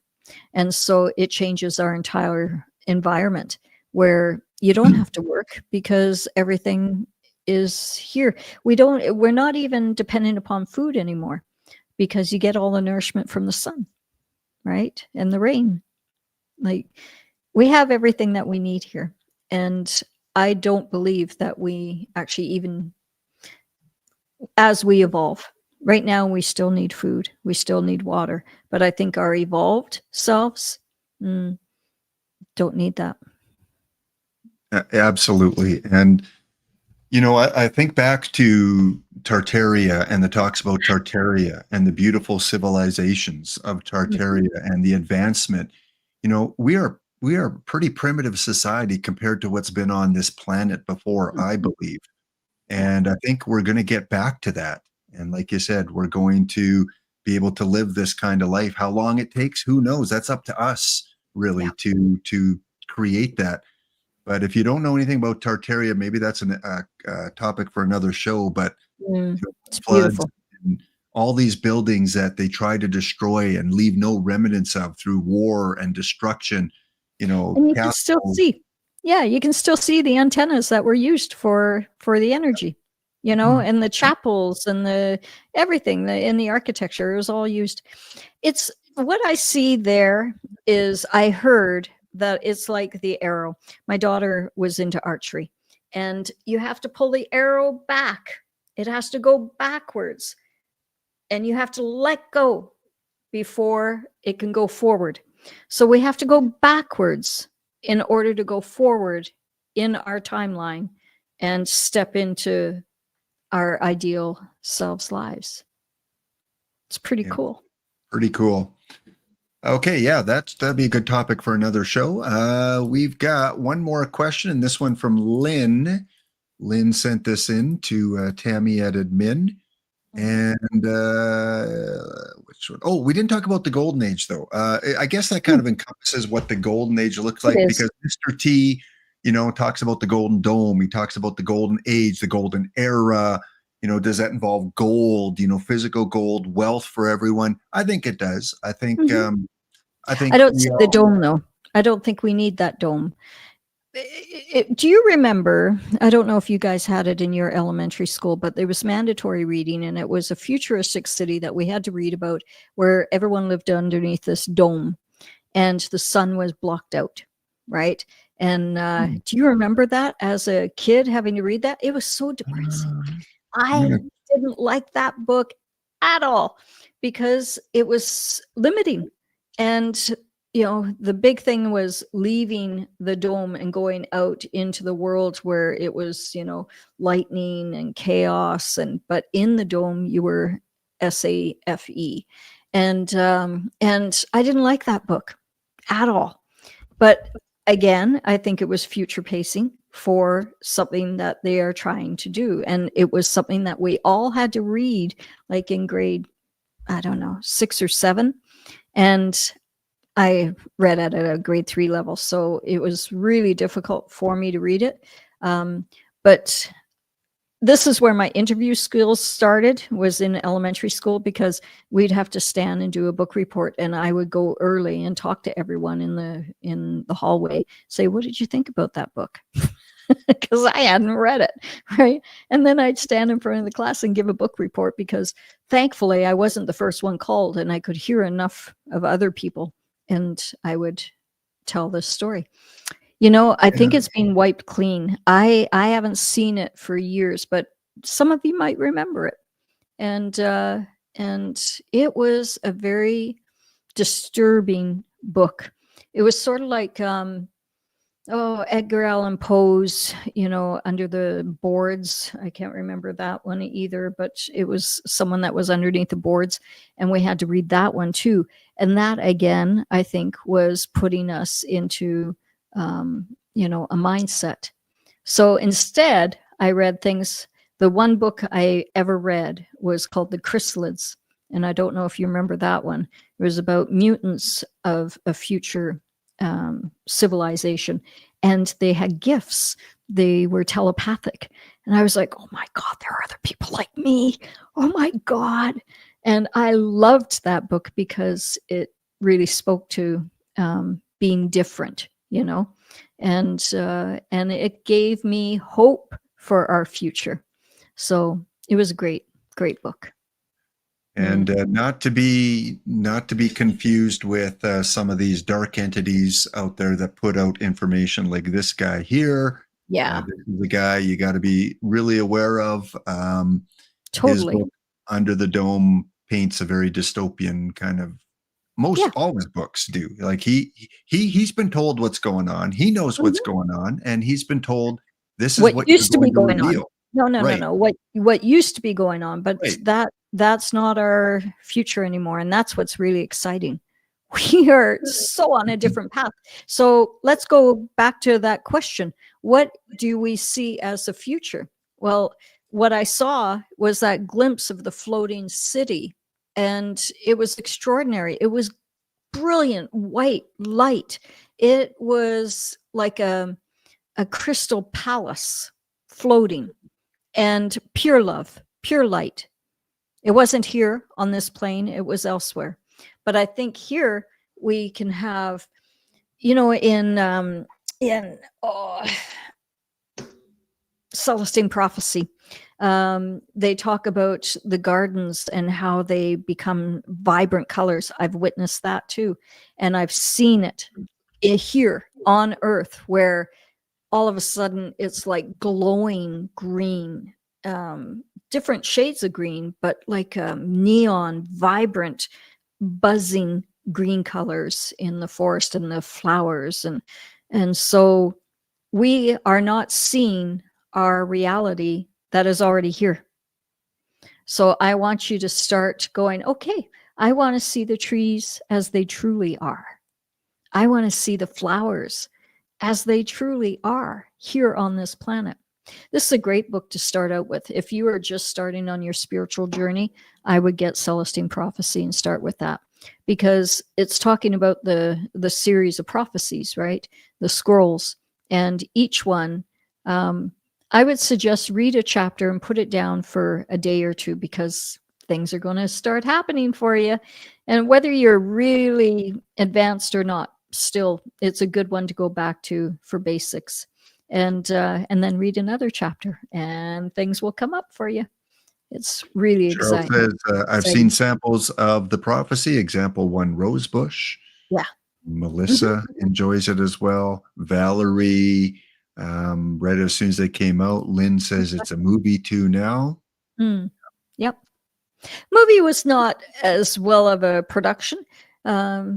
You know, I've read maybe 5 books in my life, and that was one of them. The other one was Mutant Message, and that one was poo-pooed as not being real, but everything that she was sharing in there was real. So whether she had that experience, I don't know. But yeah, that's a whole nother topic. I'd love to do one on Mutant Message, because there's some stuff there that was incredible. Okay, one more question here. This one from Lynn. Lynn sent a question to Tammy. Are you able to shed any light on what we are doing in our sleep state? She asked, what do we do? So, you know, in Avatar, where they get in a capsule and they go into another place, I think there's a lot of truth to that. I think that we are different beings when we go into dream time. And the native people have known this for a very long time, that your dream time is like a portal of knowledge, of wisdom, and you can pull things into this world through dream time that will help you in this plane. I think that we're in a human experiment. When I had died of my second death, they kept referring to the human experiment. You know, you got to go back to the human experiment. I was like, in 1993, you know, hearing this, and I remember thinking, that's interesting. And here we are 30 some odd years later, right? And starting to realize, okay, there is something to this. There is a reason why we're here, and it is all about love. It's all about the song, the spirit song, the vibration.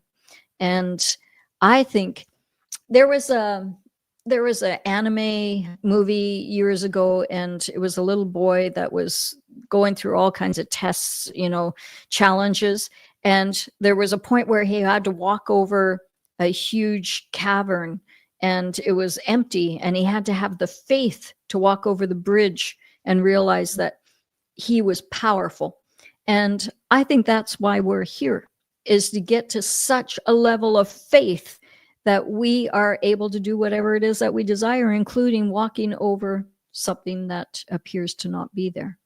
But that is a little ways away. I don't want anyone walking off a cliff and going, oh, but Carrie said we can walk over. No. You have to get to that sage is what I'm hearing. You have to get to a level of a sage where, you are able to do things like this. Yeah, they just told me like this, right? These are some of the spoons that I bend, and these are hard. Like you try. I am trying with all my might. You can see how white and you can't bend it, right? But yeah, so when you start doing things like that, that's when Okay.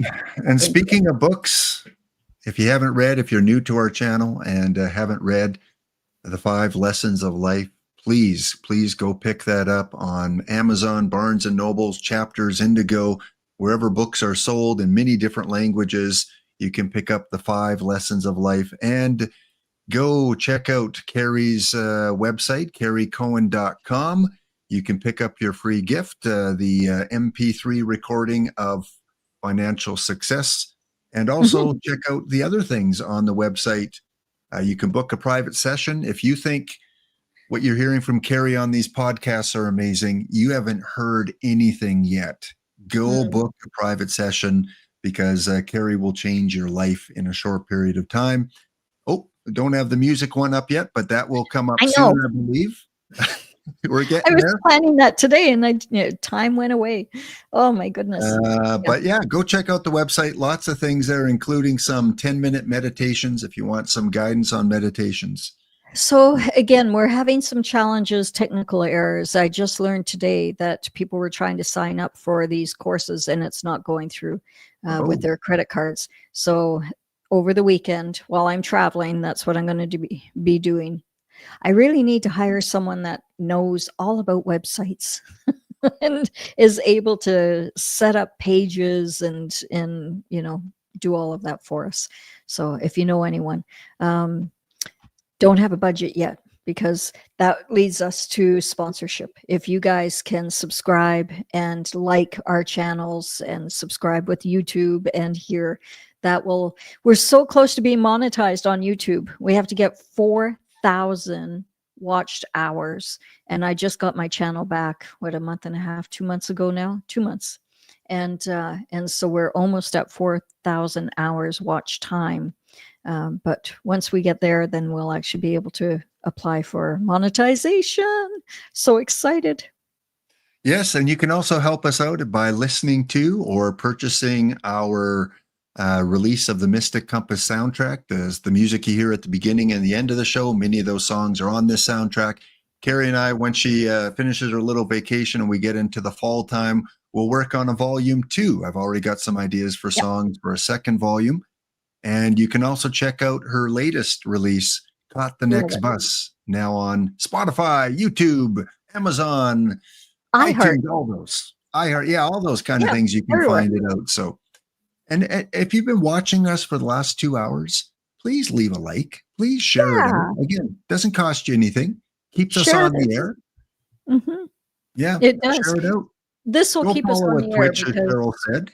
We want to be with you for a very long time, but we need your support as well.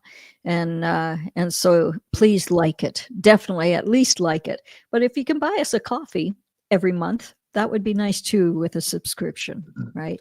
And that subscription's really cheap for you in the UK and Europe. Really cheap. Like and the entertainment, if you watch us for 4 or 5 hours a week, for $5, $6, $7 a month, depending on your currency, that really goes to keep the channel going. And again, if you're interested in creating your own music, Carrie and I will guide you through an easy process on how to create your own song, album, gift for your parents, your kids. You know, an area that's really untapped is children's music. And you know how viral children's music can become. That's an area you might want to focus on if you want to create music. Lots of opportunities. Sign up, please, for our Write and Produce course Are that's you coming up at the psychic end or of something? August. Are you psychic or something? Because I bought the domain name 30 years ago. Well, it wouldn't be that long. Anyways, I bought positivenurseryrhymes.com that was 1995. So whatever that is. Yeah, 30 years ago. And I never did anything with it. And then I finally thought, like last week when I arrived here, I went, oh my gosh, I got to do something with Positive Nursery Rhymes. And so I started writing songs for Positive Nursery Rhymes because I had rewritten my kids' songs, you know, Rockabye Baby, totally different than what was heard before my kids were born in 96, right? And yeah, so you are psychic, my dear, because that's what I've been working on is children's lullabies. Wow, that just came to me yesterday. You know what? We're children's music. That would be a good area for people to explore. And you know, you see some of these children's shows and things like that, and Yep. they go viral and they become millionaires based off of some of these things. So if Totally. that's an area that interests you, then yeah, absolutely. Please join our course and we will guide you along the way to create music, write music, publish music, sell music, all those kind of things. So please check it out. Thank you, Tammy, for posting the links throughout the show today. And speaking of music, we are going to end off with one of the songs from the album. We're going to do what we did last time. Chat, test your psychic abilities. What do you think? These Which song? Vibrates for you. What do you think is going to come up on the wheel? I'll give you a few seconds to post it in chat. Last time it was She's Heaven Sent. I love that song. This time. I don't know which specific one, but I remember me. One of the I remember me's is I just have a strong feeling for that one. That was last week. I thought it was I Remember Me, the country version. And then today, If Ever I Fall, popped out for me as well. But okay. Pippi says Where the River Meets the Sky. Yeah, that's a good one. Shine On for Melissa. Yeah. Remember Me Ballad for Hammer Bammers. I know there's a little bit of a lag in the chat here, but we will give you a few more seconds. To close off, Carrie, any messages the universe wants to share for people this weekend? Yeah, you got the power. I just picked up the card. I love how this works, right? Yeah, you got the power. So when we think of our future, you got the power. When you think of your relationships, you got the power. You can create whatever it is. So if there's any lacking, go, no more. I got the power. I can create heaven here on earth. And so it is. I decide. I set the intention. We're going to shuffle 7 times. 1, 2, 3, 4, 5, 6, 7. We got a few intuitive ideas in the chat there. You let me know when to spin. Go there, ahead. Carrie. Spin now. And I'll look away. And 1, 2, 3, 4, 5. Now. Well, I did feel a strong connection to one of the I Remembers Me. And there it is. We had Jerry say I Remember Me with the female, Hammer Bammers with the ballads.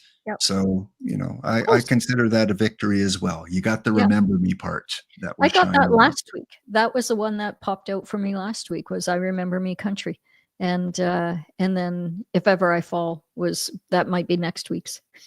Who knows? Well, you know, you're ahead of your time, Carrie. So that does not surprise me whatsoever. Okay, folks, we will end off with the I Remember Me, the country version. Have a wonderful weekend. We love you all. Thank you for supporting us. And next Wednesday, back with some live readings. Bye now. Love you.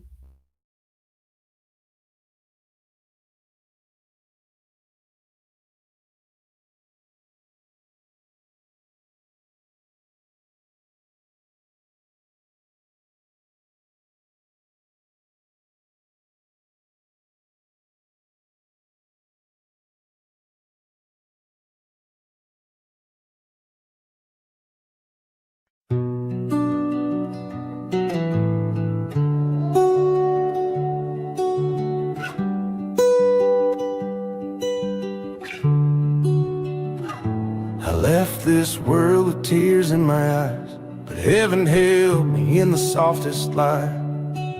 Angels gathered round, no need to speak. They knew the weight I carried, the soul beneath. I saw my life like 1,000 flames burning through the years I tried to blame. But in that silence I found grace, and every broken moment fell into place. And I remember me, not who I was, but who I came to be. Through the dark, through the storm, I finally could see that love never leaves and pain doesn't know. The heart that chooses to come back home. I faced the fire, I walked the sea. And now I stand in truth, I remember me.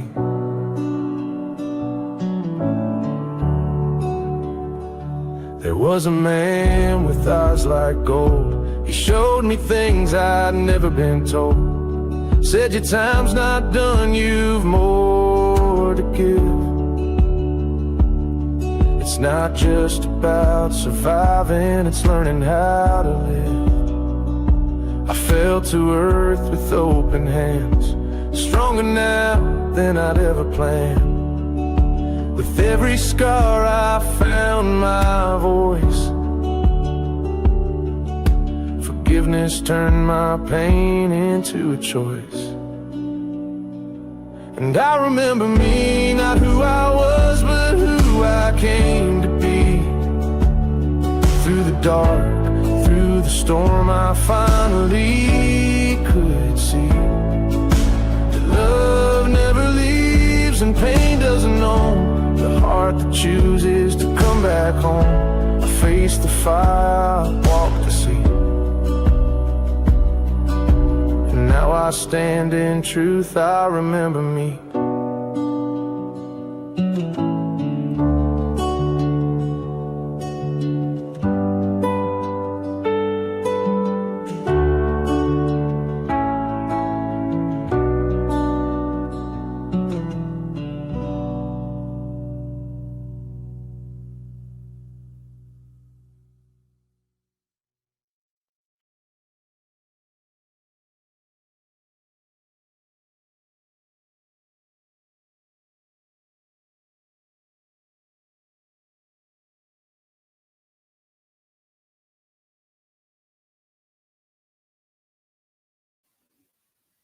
Are we coming back on?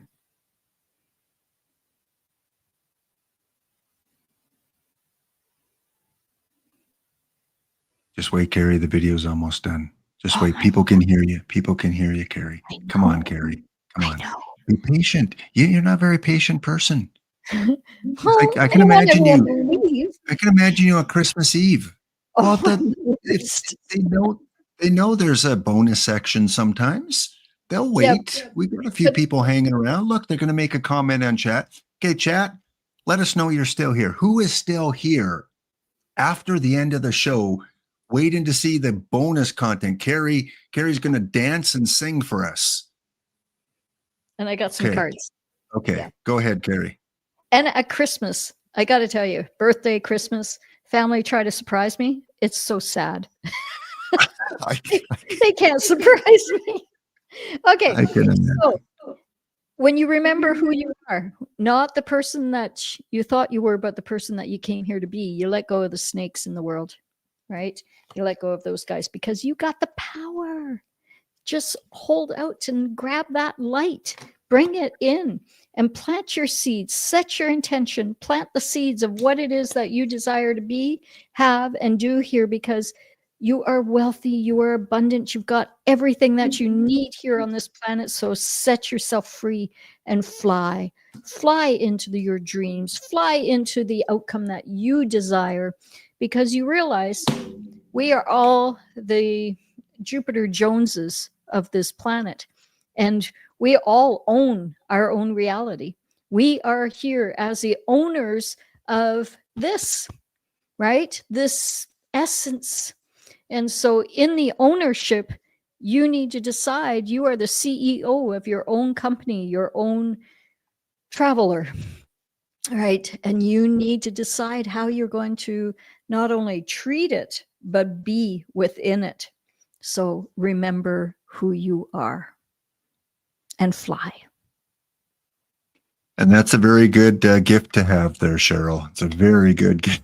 It's a very good gift to have. Oh, that's funny. Cheryl for the win. Melissa jumped to the start and saw the comments, so she jumped back in here for the bonus content. Yep. You guys in chat, you're amazing. Thank you Love so you. much. Like, it does really mean a lot and brighten our day. We talk about you guys in such a positive light after the streams, and you guys Fun. are so wonderful. Carrie, Yep. have a safe trip to Ireland with your Thanks. husband there. Make it back Yeah. home. You'll be back home in time for Wednesday, I take it? Yes. Oh, definitely. Yeah, we made the trip around our dates. So Okay. yeah. All right. Yeah. Well, if things change, you'll let us know. Yeah. Otherwise, folks, have a wonderful weekend and be safe. Yeah. And my old roommate had been in here as well. So good to see you. I'm glad that we had a couple of people here that were really special. Well, everyone is really special. What am I saying? Take those words away. Sorry about that, guys. Everyone is really special here. snap your elastic band, Carrie. There you go. Okay, folks. Love Thanks you. for tuning in. Yeah. Have a wonderful weekend. Bye now. See you Wednesday.